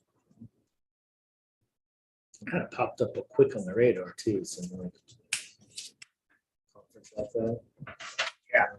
It did. Came I out of wasn't even aware of nowhere. it until Yeah, I I phoned call don't- last week. Yeah. I never, not that anybody's going to send anything to me necessarily, but the fact we didn't know about that till late is kind of. I was not disappointed to hear about it. No, agreed. Good chance. Agreed. And I really like the fact of having him work on it. He's had so much experience writing for a public entity. It's like his position now.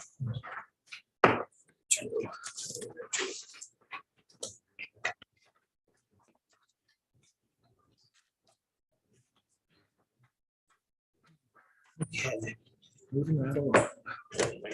Usually it's 10:30. I'll show that husband. Go for a jog if you I like. just couldn't sit. Oh, sure. Had to stand up That's when fine. I started thinking. Better than being here on Zoom. Definitely, it's, well, standing up. It's kind of strange.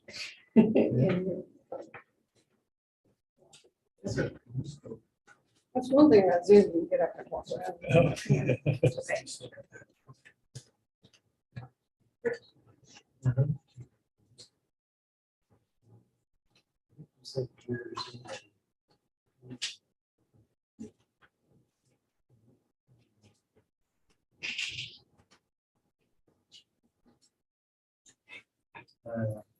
Or 3 o'clock on Tuesday.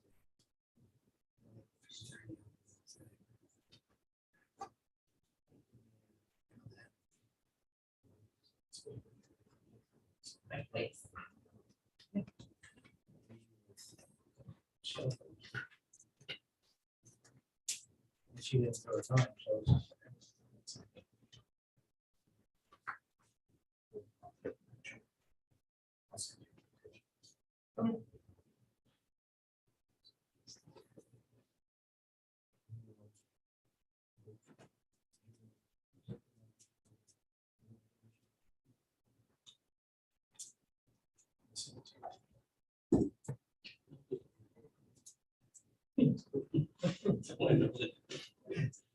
It's working at 3 o'clock.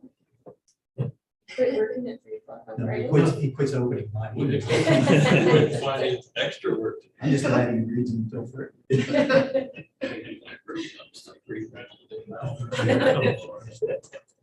Just started reading again on Saturday.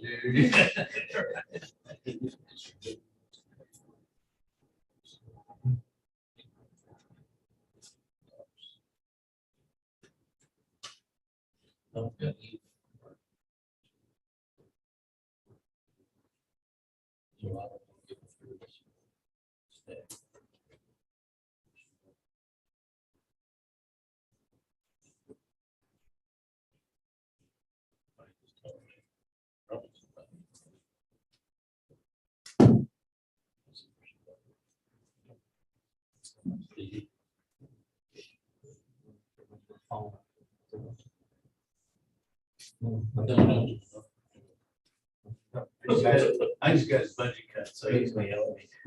Realistically. He isn't realistic.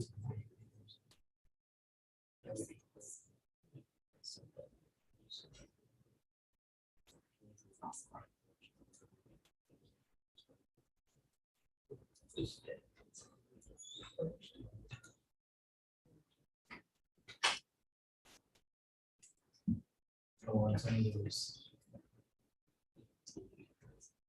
Yeah, well, and it's like they ask almost the same question a couple times inside out. Exactly. I'm glad you described it that, 'cause that was my impression. And I go, wait.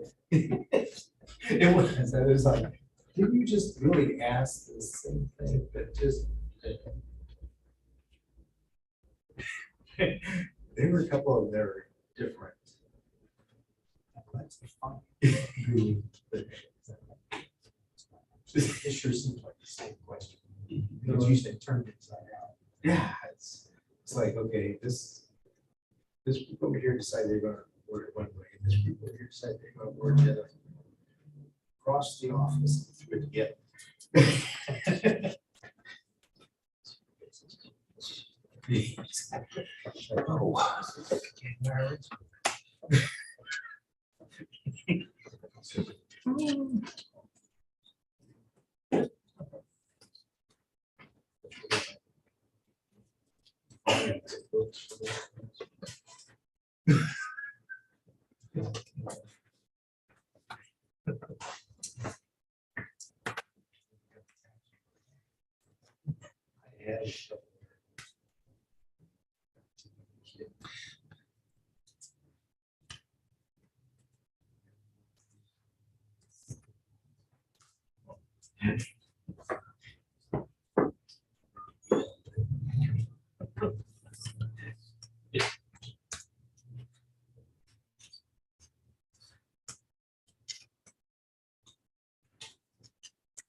Sam, when you leave us?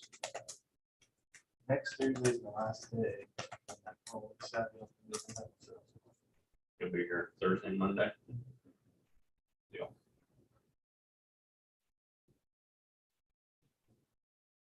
First day of work.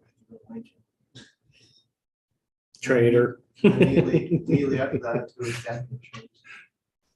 In Des Moines. Be a worldly traveler. Oh, yeah, sounds like I've been doing a lot of travel.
Thank you, cards.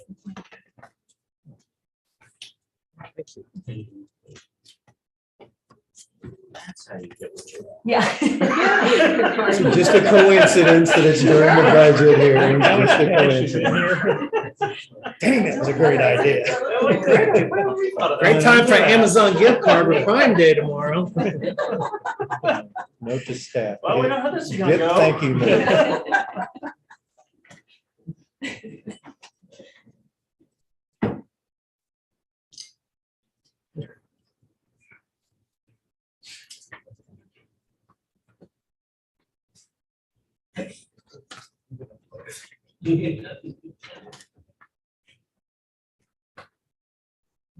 Motion. Oh, yeah. I make a motion that we recess as the Board of County Commission and reconvene as the Board of County Health. I would second that. We moved and seconded to recess as Board of County Commissioners and convene as Board of Health. All in favor? Aye. Good morning. I'm back with a request to fill a vacant staff position in our public health clinic. This is for our clinic coordinator. Give me some background about this. We did have this position filled for the last 7 months. It was very important to have this position as we requested it last year about this time. And we had intended for this position to take a lot of the day-to-day activities from the supervisor. As you recall, we've had a lot of turnover with our supervisor. Now we do have a clinic supervisor in position, which we're happy to have, but we're looking to fill this position. I will say, in light of the recent conversation that we just had about the budget, this would be one position that I would potentially look at cutting, since it's not currently filled. But I'd have to look at that with Shelley. So I just wanted to let you know that.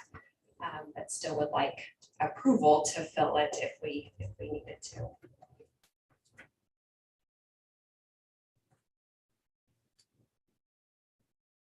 And technically on this one, you have funds budgeted for this year for it anyway, and Yes. that conversation would be for next year, so just something to think about, yeah.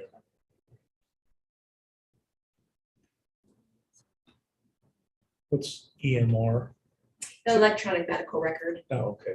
We purchased that in 2019 and really haven't had a person that's designated to look into issues with that. And so this person has really, in the last 7 months, has really uncovered a lot of those issues, helped to resolve those issues, and also uncovered a lot of the capabilities of the EHR that we didn't know even existed. So it's been helpful. Well, I would make a motion that we approve the clinic coordinator position if necessary. I'll second. Been moved and seconded to approve filling the vacant position. All in favor? Aye. Thank you. Please.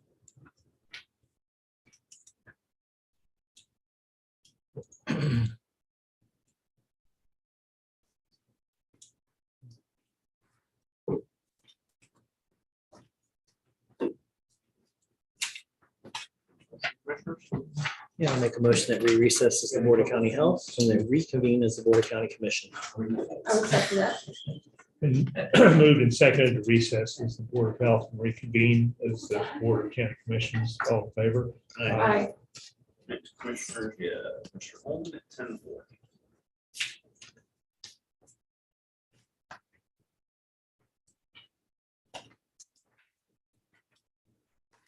Hancock, did you- Oh, I thought maybe you were trying to pass it off to Clancy. I'm like, okay, whatever. The fan hit it, blew it back at me.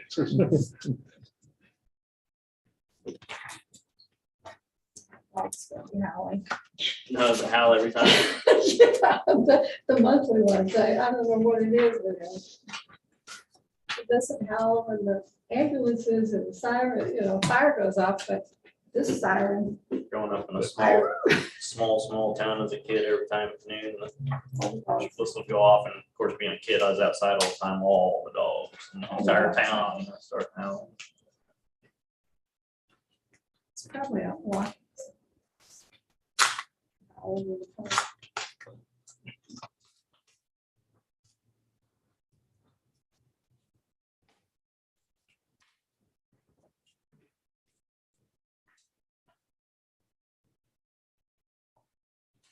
On the University Park project, Rich, how much did we earmark from ARPA on that? University Park, we haven't, Okay, just on Keats. Fair amount, we contributed a little bit. to the that's what number. it was, fair enough. That's right.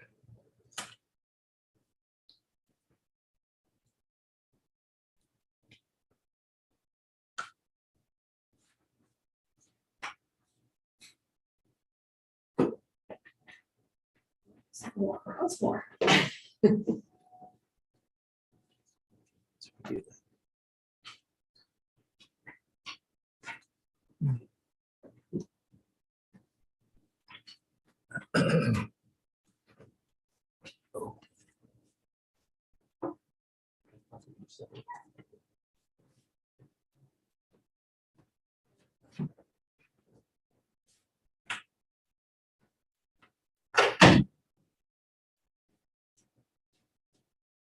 What's Catherine doing?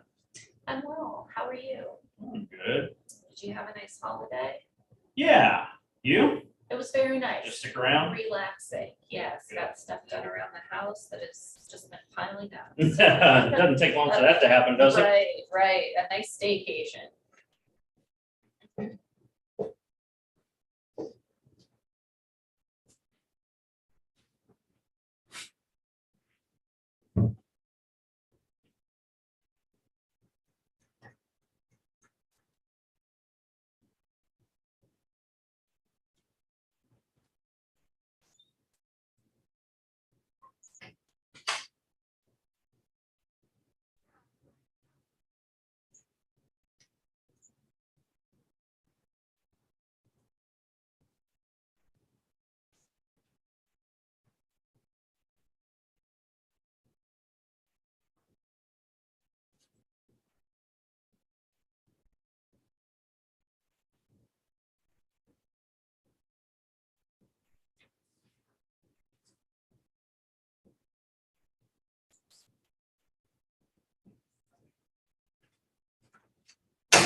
Did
you find out what was on your truck?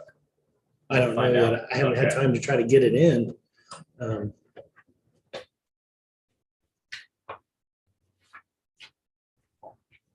Definitely want to before next week. Yeah. No. I'm gonna try to see if I can get it in on Saturday. I just don't have time.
Ready, commissioners? Morning, Commissioners. Clancy Holman, Riley County Counselor. Have a project list in front of you. You will notice on these last few that I've been presenting, we're always a little bit behind, obviously, because I'm describing something that I have to turn in on before 3 o'clock on each Thursday, just like everybody else does to get something in the packet. And so the timeline that you will see necessarily relates to things that are either over with or that work was done up through July 6th, and this time it's between June 23rd and through July 6th. So it's still an entire, it's a complete period where I give you that snapshot of things that have worked. Most interesting thing, interesting is one way to describe a tax sale, is the tax sale. My staff, Deputy County Councilor Craig Cox, and to our legal assistant, Janet Chingway, Senior Legal Assistant Janet Chingway, and Office Manager Jill Seaton work year-round on the tax sale. And that may seem like an exaggeration, but when the number of interested parties that you have to notify about tax sale is anybody with an interest in the property, it's not just the owner. That's what makes these things so cumbersome in terms of the petition, the document that people are served with. Very often, one of the first calls we get is, what in the world is this thing? Because they have to be given direction where to go in the document and find where their property is listed, where they are listed, either their property or they're listed as an interested person. They don't necessarily have to have title. We have a lien on the property, but they all have to be notified. And that means they all have to be found before the tax sale. And that's part of what consumes year-round work on the tax sale in our office by those three individuals. And then conducting the tax sale itself requires, on a much smaller scale, the kind of cooperative effort that our county clerk Rich always talks about, and he appreciates from different counties on help with elections. This is a very much smaller version of that because it does not, but it is year-round. And without the help of the treasurer's office and the things they do in the clerk's office, and the assistance of the district court clerk, they all have a hands-on role in the actual sale itself. And during that 1 year period of time, we very often, staff is in contact with them to resolve questions that come up about the tax sale. Because when you serve that document, everybody in there basically is being sued for their interest in the tax sales.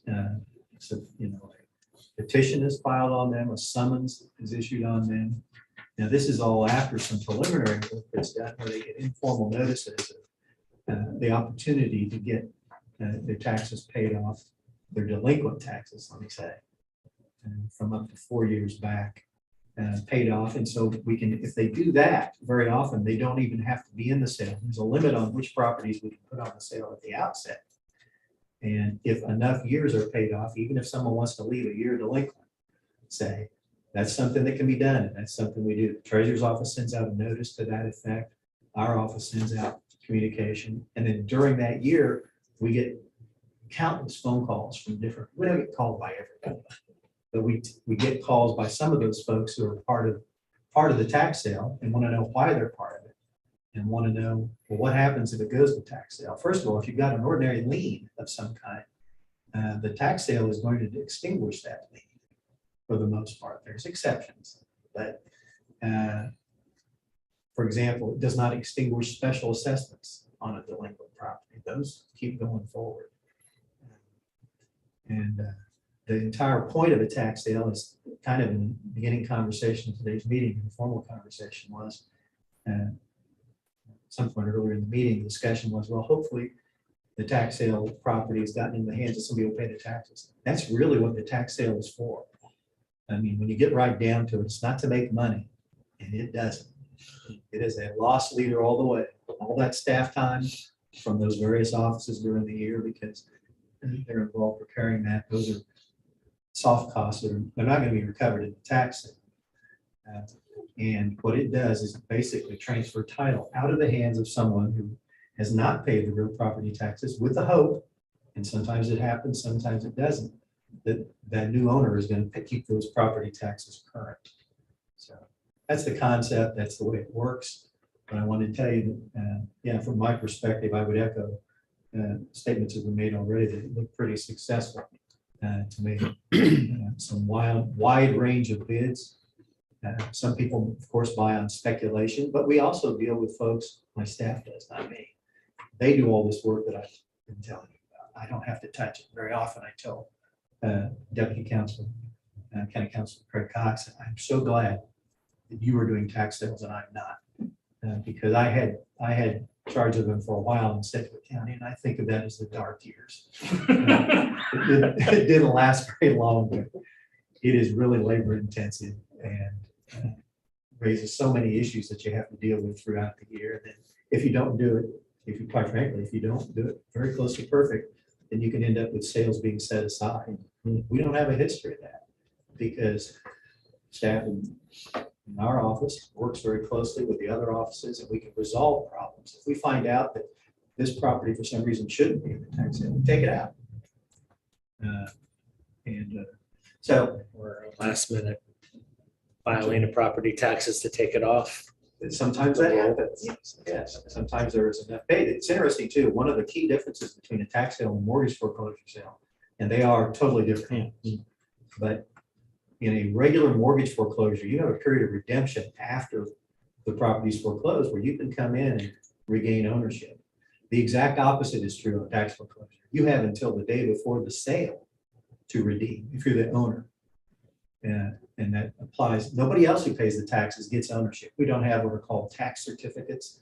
Kansas did at one time, many years ago.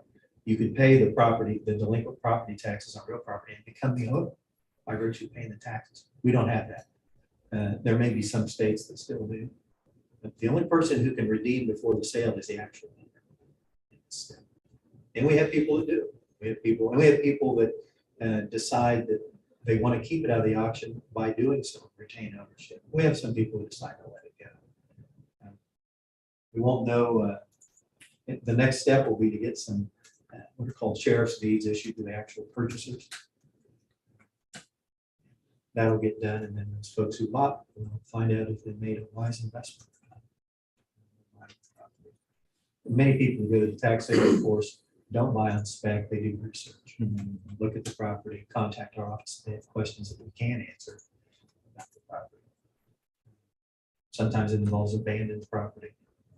Most of the parcels, though, in any tax sale are normally vacant lots. People hear property tax, delinquent property tax sale, and they imagine, well, it's full of all these homes that are going to be available. No, if it's a structure, chances are it's a structure that needs some work, serious work. And they have been abandoned, in fact. But they normally make up a very small percentage of all the parcels.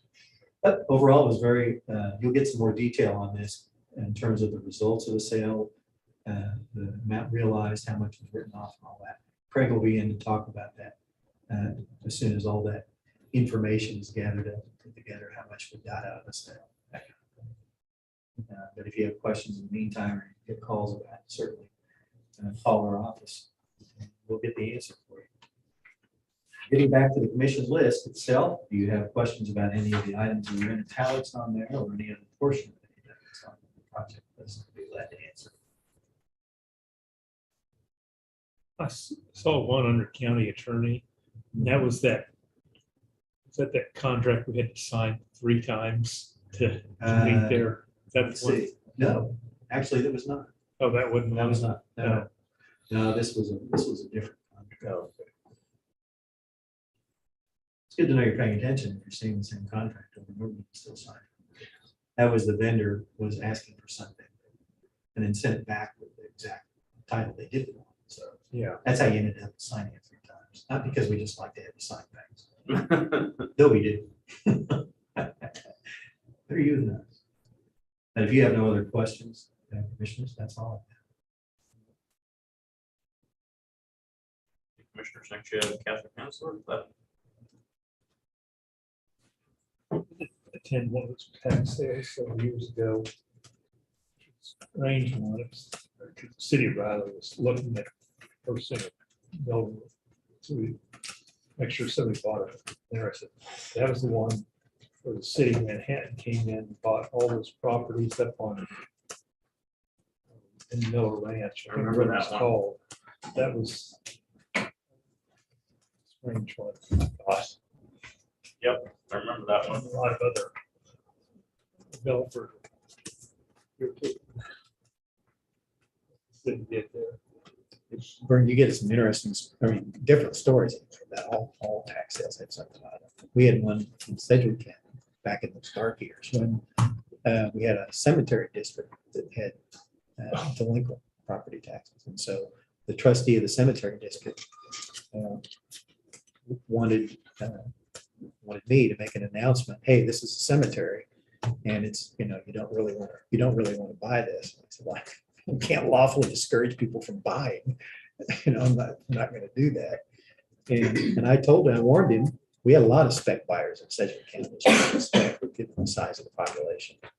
For something like that, who would buy things sight unseen, get things for $1. Yeah. You saw, as always, as Rich saw this last time, you get some properties where people start the bidding at $1. And he was very angry that I wouldn't artificially suppress the bids. And so he stood up when that parcel came up and said, hey, everybody, this is a cemetery, so nobody's going to want, because he had made up his mind. He wasn't going to pay more than $10. And I told him before the sale, if you do that and you lock yourself in with $10, somebody's going to buy it for $11. And that's exactly what happened, because they started going 1, 1, 1 and got up to 10, and he dug in his heels, and somebody said they wanted it for $11. So I'm sure later on he bought it back. I'll bet he didn't pay $11.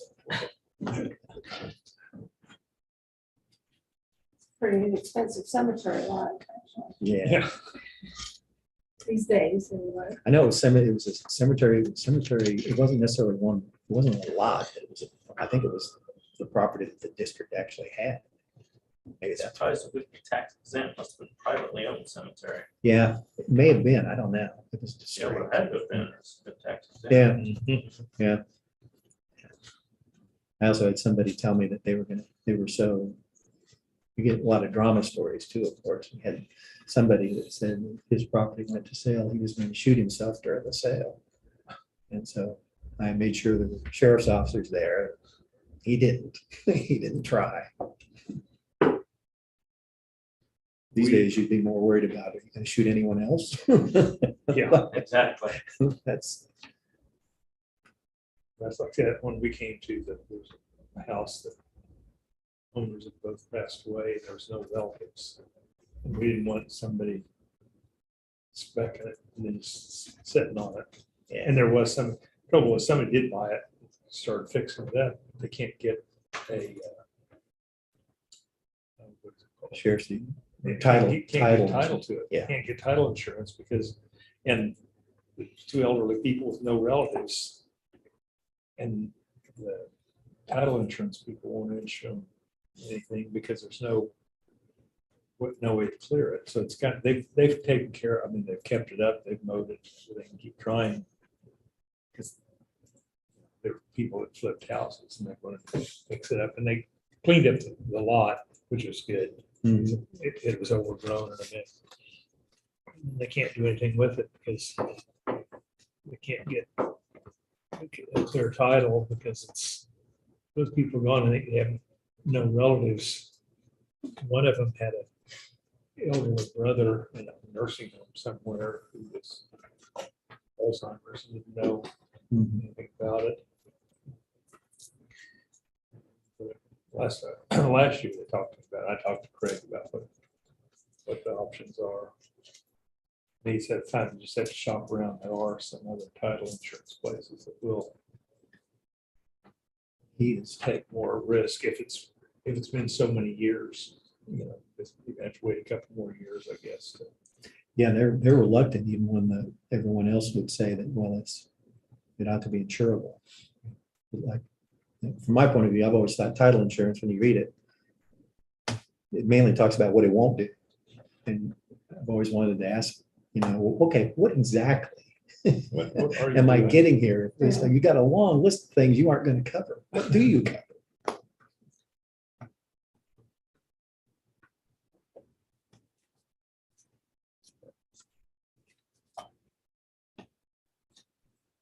I've got a question for you. Sure.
I'll have to send you some.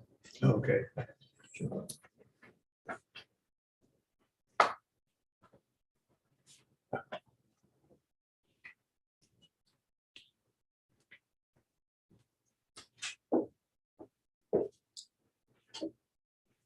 Your turn. Yeah. Reading land. Yeah. Well, I've got backup tomorrow, so You got something? Yeah. Catherine's gonna come and talk about some interesting things rather than me just yapping for an hour. I'm gonna try to make it interesting. I think you're gonna make it more interesting than I will, I assure you.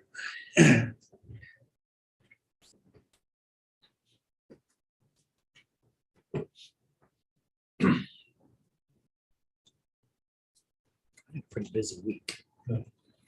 Chief, cut mine's about personal stuff. Yeah, me too. I gotta go to Topeka Oh, yeah. today. Oh, you want Yeah. to speak it? Yeah.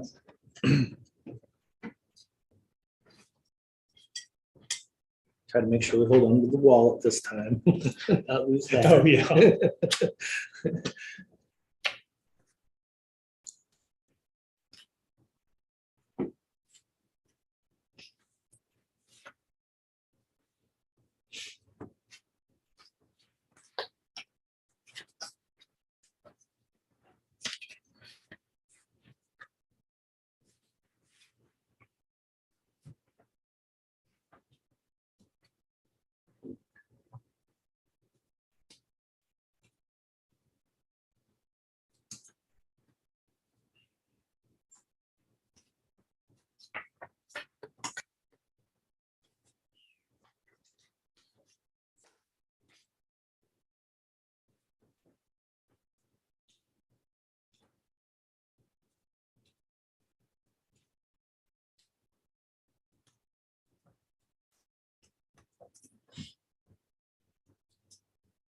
All right.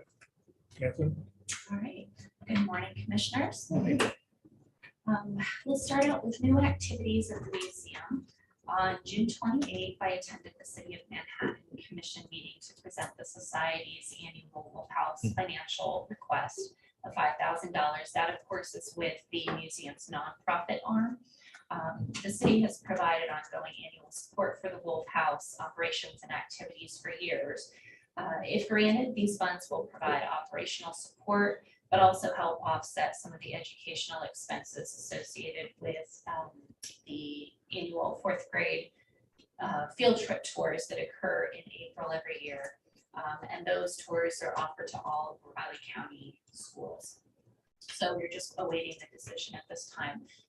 This ask for this year brings us up to 100% of the asks from pre-COVID years. So during the COVID years, the city decreased that funding and was granting it at $2,500. So we are hoping things are back up in swing, that tours will continue as they used to prior to the pandemic. So we're going for 100% of that funding request again.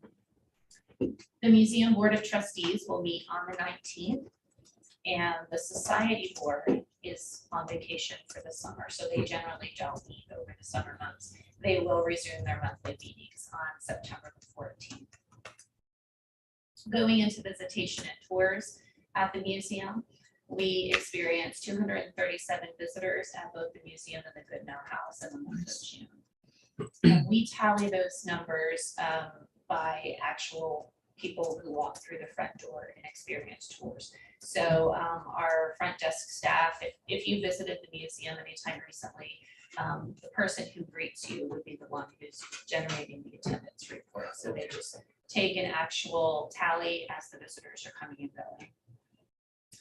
As far as education and outreach, which is our most active department, that is run mainly by Alana Sanger, who is our curator of design. The majority of the activities that I'm going to list are ones that are held and run by her. Occasionally, we do have participation in other museum staff, but generally these are initiatives that are run by Alana. We hosted the KinderCare Learning Center, who toured the exhibits and participated in hands-on activities on June 7th. and those are 14. They were 12 little ones and 2 chaperones that participated. Alana provided a virtual tour of the historic downtown Manhattan for the K-State's Global Campus Annual Retreat. 18 were present for that, and generally we would have done that in person, but that was midway through June when we were experiencing all of that pretty severe weather with storms. We got a very massive thunderstorm that afternoon. So very quickly we connected with the Global Campus contact, and we explained we could also do this by virtual. Thank goodness for Zoom, we got it completed. Alana participates in K-Man and Focus radio interviews once a month, and the past couple months she's been dealing with historic hotels.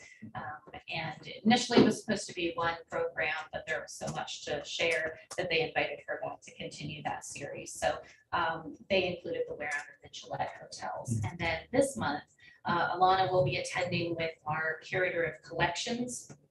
And they'll be talking about the collections of the museum. So basically behind the scenes, what happens from the moment of donation to how we process that material, as well as how things are decided, what goes on exhibit, what stays in storage, kind of the criteria on how we select artifacts to come into the museum.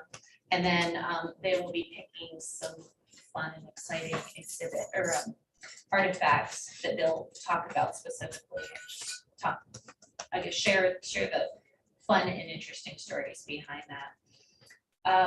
Alana also presented to the Manhattan Welcome Club about Eureka Lake Electric Park. There were 46 people in attendance for that, and that is the electric amusement park that was developed in 1913 by the Manhattan Interurban Railway. This stood just outside of town to the west. It was a 27-acre park, and it contained rustic walking paths, baseball diamonds, merry-go-round, and statutory from the Chicago World's Fair.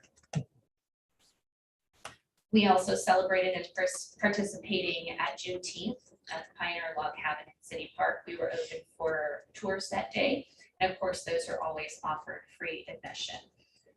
We also had a great turnout that afternoon with volunteer docents who come out and participate upon request. And we really do appreciate their participation as we can do these programs without them. Alana also provided a presentation to the Garden Grove Church National Residences about the Manhattan, Kansas African American History Trail. And of course, this program covered elements of history of the Underground Railroad in Riley County, the Exoduster movement of 1879, and stories of individuals such as George Giles, as well as the various people he invited into his homes, like Jackie Robinson, Sage Patchell, Buck O'Neill, Lena Horne, Marion Anderson, and Duke Ellington. And then lastly, because we provide programs for people of all ages, we did a really wonderful program on site at the Lamb of God Preschool of the First Lutheran Church. They call that Thinking Thursdays. So Alana goes in with basically a traveling trunk with a bunch of hands-on items. They are not artifacts, but they're teaching tools. And they provide age-appropriate programs for them. In this case, they use their 5 senses to understand historical objects, and there were 14 little ones in attendance. Moving on to collections, which our collections curator is Dawn Munger. On June 23rd, the Society's Collections Committee met at the museum and reviewed a few new donations, but just as importantly, they reviewed and made updates and edits to the collections management policy. The reason we're going over this is this policy should be reviewed and approved every 3 years in order to meet with ongoing trends and best practices and collections management. This had not been done in a while. And so from that meeting, the museum staff has made those recommended edits to the document, and it's currently being prepared to submit to the society. In which case they will review, and upon that approval, it'll be submitted to our Board of Trustees for final approval and adoption.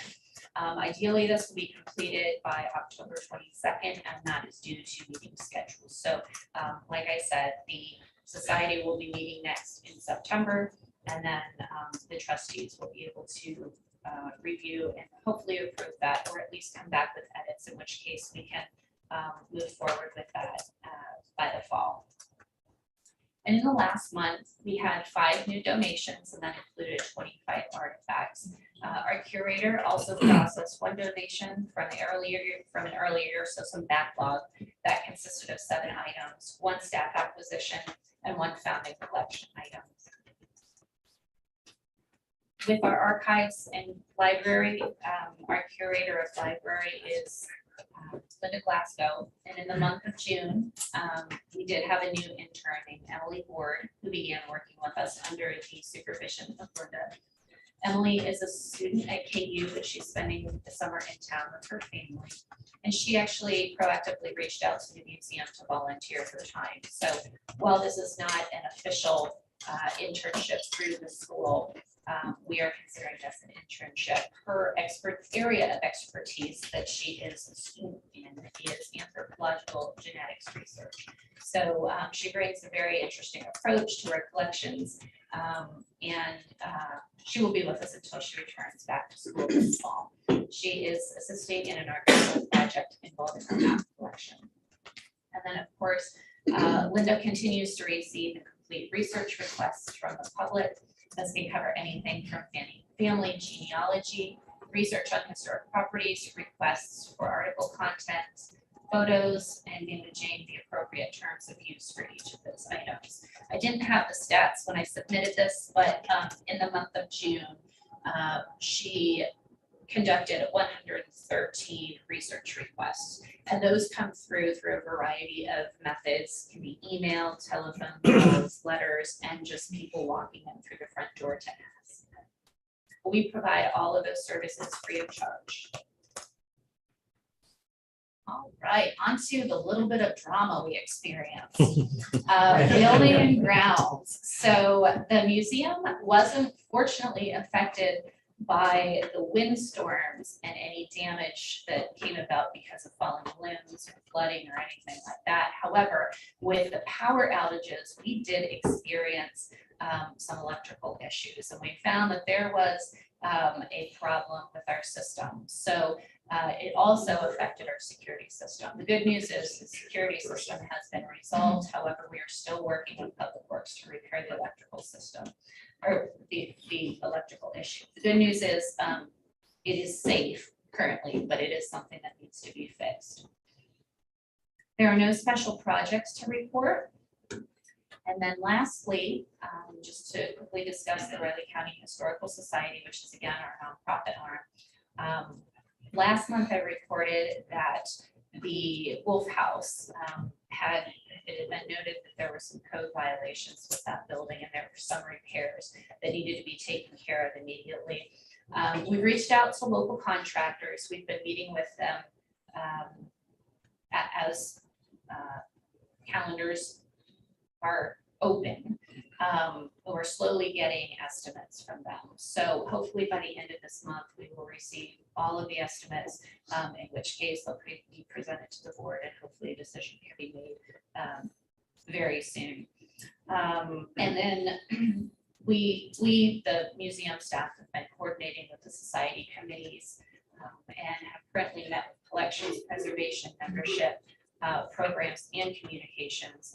And then we do have potential for the ad hoc committee for the Sharon Collins Memorial group. So right now, we are actively identifying committee members. So right now, they're all bringing me up to speed with what's happened in the past, what their projects are, what their potential projects are, what their past activities were, and then just generating ideas and brainstorming. And then, like I mentioned before, the society is on summer break, so they will resume September 14th. Are there any questions? Okay, thank you for your time this morning. Thank you. Next, Commissioner. Salary study.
Good morning, Commissioners. Elizabeth Ward, Riley County Human Resources. I do have a summer cold, not COVID, so hopefully I have my water and my cough drops up there. Hopefully I can get through. I am here to discuss some of the history and information about the process of the salary study. Earlier this year, as you're all aware, you had asked for an internal salary study, and we have spent several months and countless hours working on that. So we have analyzed information of whom we would consider our competitors in the region for the job. So the city of Manhattan, recently implemented their salary study results. Riley County PD also implemented recent salary study results. And then there's multiple governments, local governments in our region that I have compared us to, as well as some private employers in and around Manhattan in our area. So we've collected a mountain of data and then tried to compare it respectively to our positions. So I want to assure everyone that we have just taken careful thought to try to get the right information here. There hasn't been any intention to find, there wasn't a decision or an outcome that we looked for in gathering the data. We gathered the data and let it speak for itself. So one of the biggest things that I want to really make sure that I can speak to multiple times is that there's no, in doing this, we're not placing a value on any person that works at Riley County. The people who work at Riley County are invaluable, and what each individual person brings to their position is not replaceable. What I needed to do was look for the skills, abilities, the KSAs, knowledge, skills, and abilities that the position requires, and combine that with the responsibility level for the position at Riley County, and place a dollar amount on that, which is what we call the market value of that, of being able to fill the position. And I've met with all of the department heads and explained the same to them. None of this is reflective of any one individual person, but if they needed to refill each of their positions, what would we need to look for to find that knowledge, skills, and ability, and someone would accept the responsibilities of the job at that market rate. So that really is the focus of trying to find this proposal. The problem is, or the challenge is that nothing is more personal than our pay when it comes to our work relationships, right? And so every person feels if there's an increase or a decrease, that maybe I had a personal effect on that. And so I'm acutely aware of that, and I've talked with all of the department heads about that, and our message has to be very clear that, and as I know you have all said to me as well, this is not reflective of the services that the people are providing at Riley County, because some positions you will see I've proposed to go up in pay grade, and some positions I've proposed to change maybe at a lower level or a similar level to where they're at, and it really is on where the competition is. So the reason that we've had to come to this point is there's several reasons. Our last job analysis was in 2009, which is a significantly long period of time. Most professionals who do compensation analysis, they do that every 3 to 5 years. So we've had a pretty long run on this last analysis.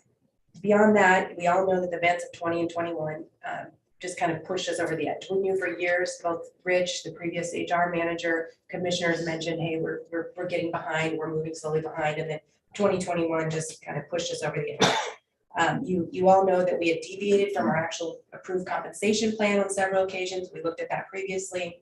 And then just the changes in the market and the current conversation and advertisement of basically a $15 an hour minimum wage We can find that here in our community. It's constantly in the news. People are talking about it in all kinds of states, and we can see that wherever we are looking at open jobs. So for those reasons, we've decided that this is the best place to propose our salary study. I kind of hit that middle paragraph already. Again, it's not about being the value of the person, but it's about the position itself and the base requirements. So the reason that we really feel like the need is now to do this is that just right now, Riley County, no one else, but right now, Riley County has experienced increased staff turnover, and that does cost us time, it costs us productivity, it costs us morale. Beyond that, the time to fill those open positions has also increased greatly, and that extends our costs as well. So I came to you in April and had a projected annual impact of our open positions. At that point, the projection was 84 jobs. Now, look, as of July 1, I would project 106 jobs. So basically, we've gone through half the year. We've had 53 positions advertised this year. So extrapolating, we would have 106 open positions. So those numbers have changed. And these are really minimal costs. So, we're looking at potentially, according to SHRM, the Society of Human Resource Management, potentially up to almost $3 million. It would be the impact of turnover for Riley County specifically. And we can dig down into some of those things, but there's a lot of averages out there. So I personally think that that number is actually going to increase if we don't manage our salaries. We already from January, I guess, January 1st, July 1st, we've had those 53 jobs, but now both the city and Riley County Police have implemented their salary studies. You'll see an increase in pay for those two, and that will impact our recruitment and retention as well. That's right here in our neighborhood, in our backyard. Beyond that, and you can tell from the information I gave you, there are multiple counties completing salary studies right now. So Geary County is doing one. Potawatomi County had an increase. I don't believe they're doing a formal compensation study. And then around us, Harvey and Douglas are both receiving some pay, and Leavenworth as well. So all those competitors are moving. So this is our opportunity to really manage our costs, which is really the goal of a formal compensation plan, is to be able to manage personnel costs, predict what our costs will be, create productivity through our lower turnover rates and our tenure. And we can obviously have multiple different effects from that. So I have a list there of all the things that we'll be able to accomplish by managing our own compensation. Obviously, we want to be able to manage our labor costs. That's going to be the first and foremost on your mind. We do a budget every year. We're doing that right now. We can't accurately predict our labor costs if we don't know, to some extent, our turnover and our tenure. And at this point, what we've expected in the past, what we look back historically, is not what's reflected moving forward. So the result of all of this information and work is a realignment of all of our positions. I have attached, and we'll go through some of that, the positions and how they fall into new pay ranges. You will see different positions are no longer in the same pay range as they previously were. This is not a revamp of any of the positions. This is literally just looking at each position and where they land in the market. So the final proposal is a phased implementation. The first phase, the commissioners already approved, and we have implemented for a mid-year increase. That first paycheck will go out this Friday, and as we know, was effective for the second half of 2022. The second phase is what we are in the process of proposing. It would be an increase for the 2023 payroll year, and would be effective December 24th, which is the first day of the payroll year for 2023. So what I've attached after that is the compilation of the data that I've collected. This is not all of the data collected. There's just tons of it. But basically what I've tried to do is put together a list showing you where our positions are, where our current pay is for the professional positions. And then I was not able to show you the current pay of the positions on the regular pay scale because I've moved them around so much. They all have different routes. Then I've compared that to where I'm proposing the minimum rate to be, the Manhattan City minimum rate, which is on their new salary study, and then a peer. And those peers, I've looked at Reno, Leavenworth, Douglas, Shawnee, I've gotten some information from Gary and Harvey as well. And then Douglas, we participated in a salary study, so they gave us their raw data as well from multiple different counties. So I've done my best to compare our positions to those positions. You'll see on there, some of them have come from like a salary.com with drilled down into Manhattan specific and put on average. And I want to be really clear for everyone that none of the numbers on this chart represent a person's salary. This is the minimum rate. If someone came in with the exact required experience, knowledge, ability to do the job, that would be a step one, be the starting rate. So the people who are in these positions, if the commissioners approve the proposed pay scale, will then be placed into the pay scale based on their experience and their years of service at Riley County. So not everyone would, well, no one employed currently would start at step one, right? And many would start much higher than that. And I will talk about those exact numbers on Thursday. So I can go through each one of those areas. I do want to just mention before we jump into questions that I will bring on Thursday the pay scale itself. So you'll see the actual pay scales with the minimum, the maximum. I will also bring the total dollar impact for our current employees and our open positions on Thursday. But I wanted to kind of talk through the process, the background, and any questions you might have as far as how we put this information together and see if there's anything that we need to tweak before that time.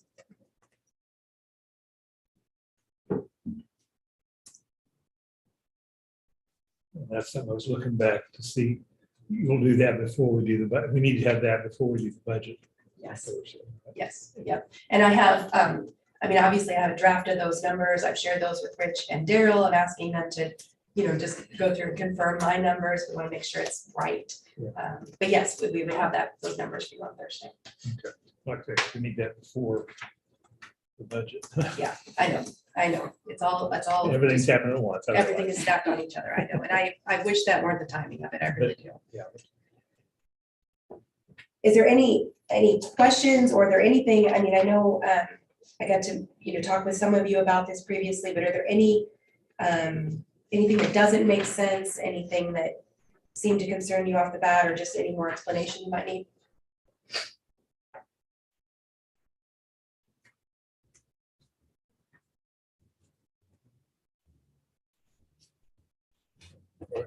Just want to clarify for the board, some of the discussions Elizabeth and I have had, need to be clear that, you know, the recommendation, once the final figure is determined, is it's not the COLA plus this number. Right. It's either the COLA or this number. Right. The COLA, what it does is it gives everyone a 7% cost of living adjustment.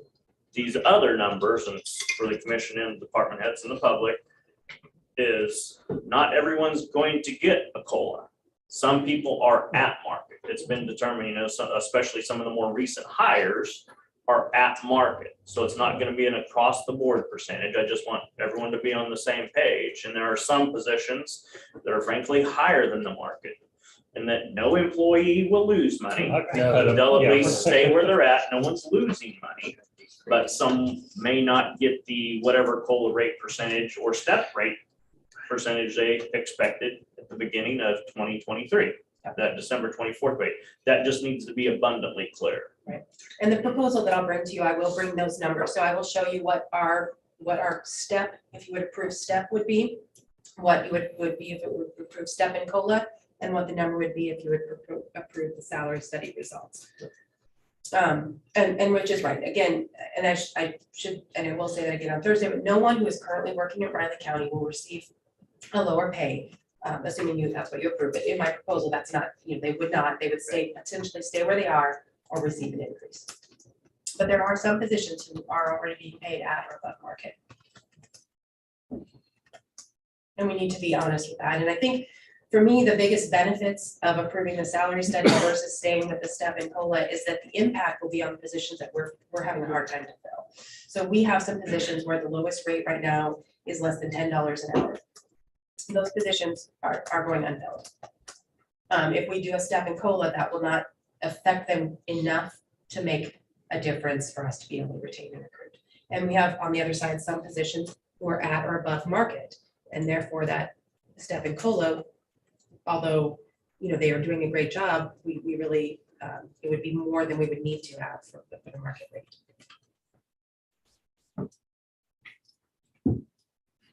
And that's just the nature of how jobs are. I mean, that's just, you know, things change, different jobs have different ebbs and flows, and sometimes some positions are more competitive than others, and this is where we're at this point.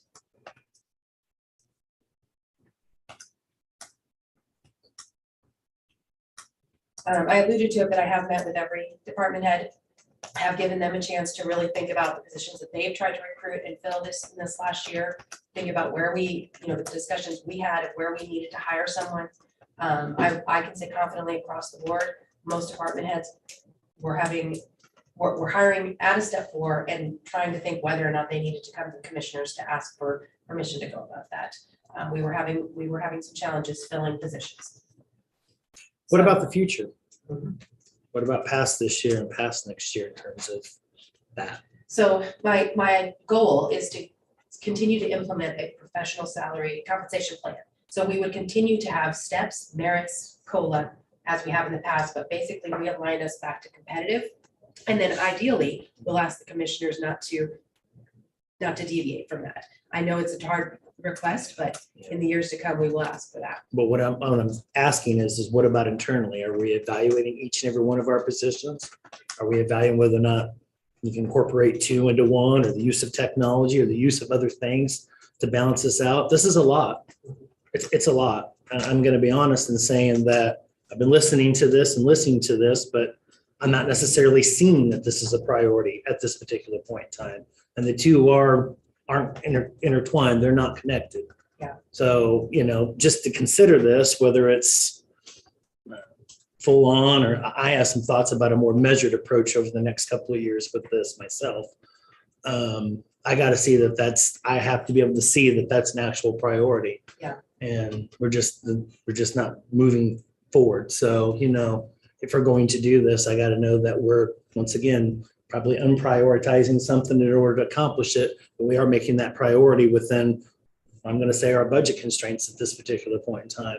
Right now, I'm not necessarily seeing that. So, yeah, I've talked with a couple of department heads as well, probably not across the board, about how the structure of their department is, and if they feel like the jobs are in the right place. Do we, you know, do we need to look at the 1s and the 2s, and do we need to look at all of this, you know, this positions? And several department heads have done that. They've thought very strategically about their positions.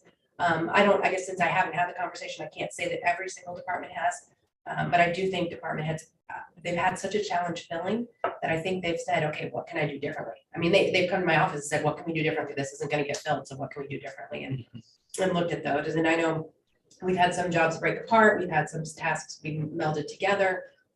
But there's no reason we can't continue to look at that very intently. no, I think there needs to be defined focus and vision on that, not just talking about it, but actually implementing something that goes through that strategically. I don't think it's fair to do in one budget cycle, but at least 2, at least. There has to be some offset here.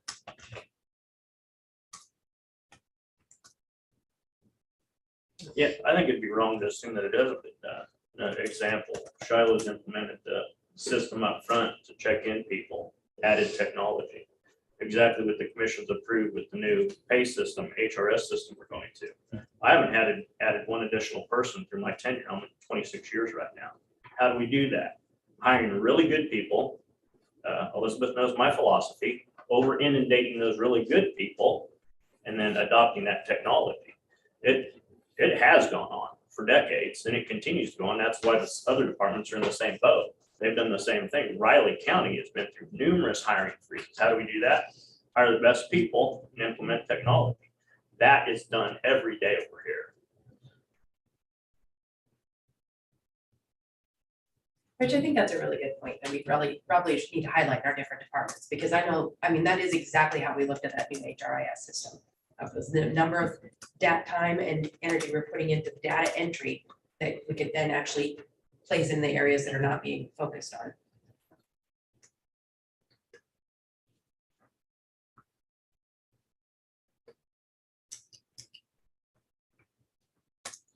look at where we're at here, and I'll have to wait to see what our official numbers are on Thursday, but, I think it's gonna be too much to do all at once. That's just my initial thought.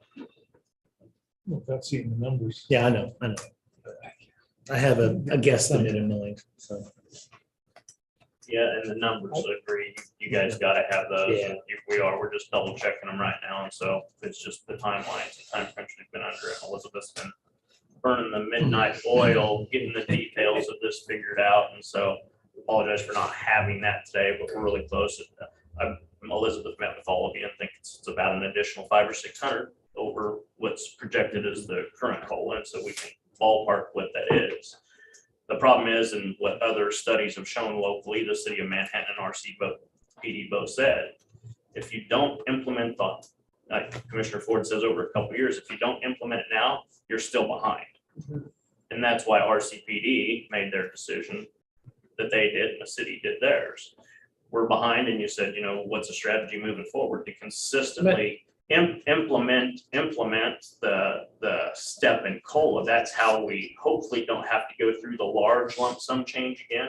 That's how you do that. And we all know that we didn't do that a few years. And so that's what happens when you don't do that. And that's what a previous consultant told us would happen if we didn't do the step in COLA every year. And if I'm not mistaken, the RCPD salary survey actually implemented that over a course of 4 years, not 2, which they chose to do. They implemented it, but he's not wrong in saying that the consultant said this will also put you behind. I mean, because basically they're saying this data is accurate as of now. So if you implement it over 2 or 3 or 4 years, those people who you don't get till the 4th year are already 4 years behind. So I don't know that it's 4 years on, but John, you may know that. I don't know how many years it was, but I do think it was phased. It was. I thought it was 2. Yeah, I thought it as well, but They actually had 4-year figures for that, but they incorporated it into 2. Into 2, okay.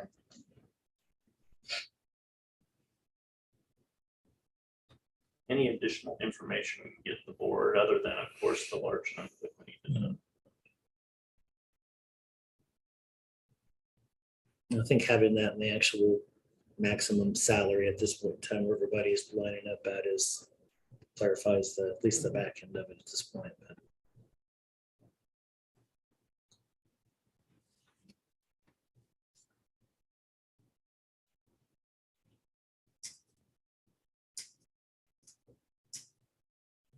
don't Questions? have anything else. Right now. okay. And we'll get those. My goal was to have those numbers by Friday, but I struggled with a certain department and it just wasn't coming out right. And I honestly worked on it all weekend. So these guys have the numbers now. They're double checking and we'll give them to you as soon as possible. That we load it up so you can see them.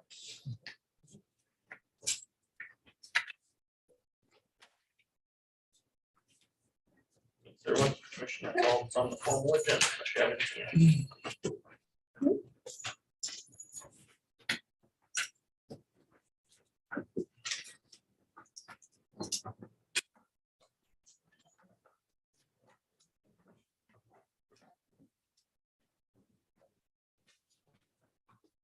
I also have to make a motion to adjourn. I'll second. Moved and second, moved and seconded to adjourn. All in favor? Aye. Already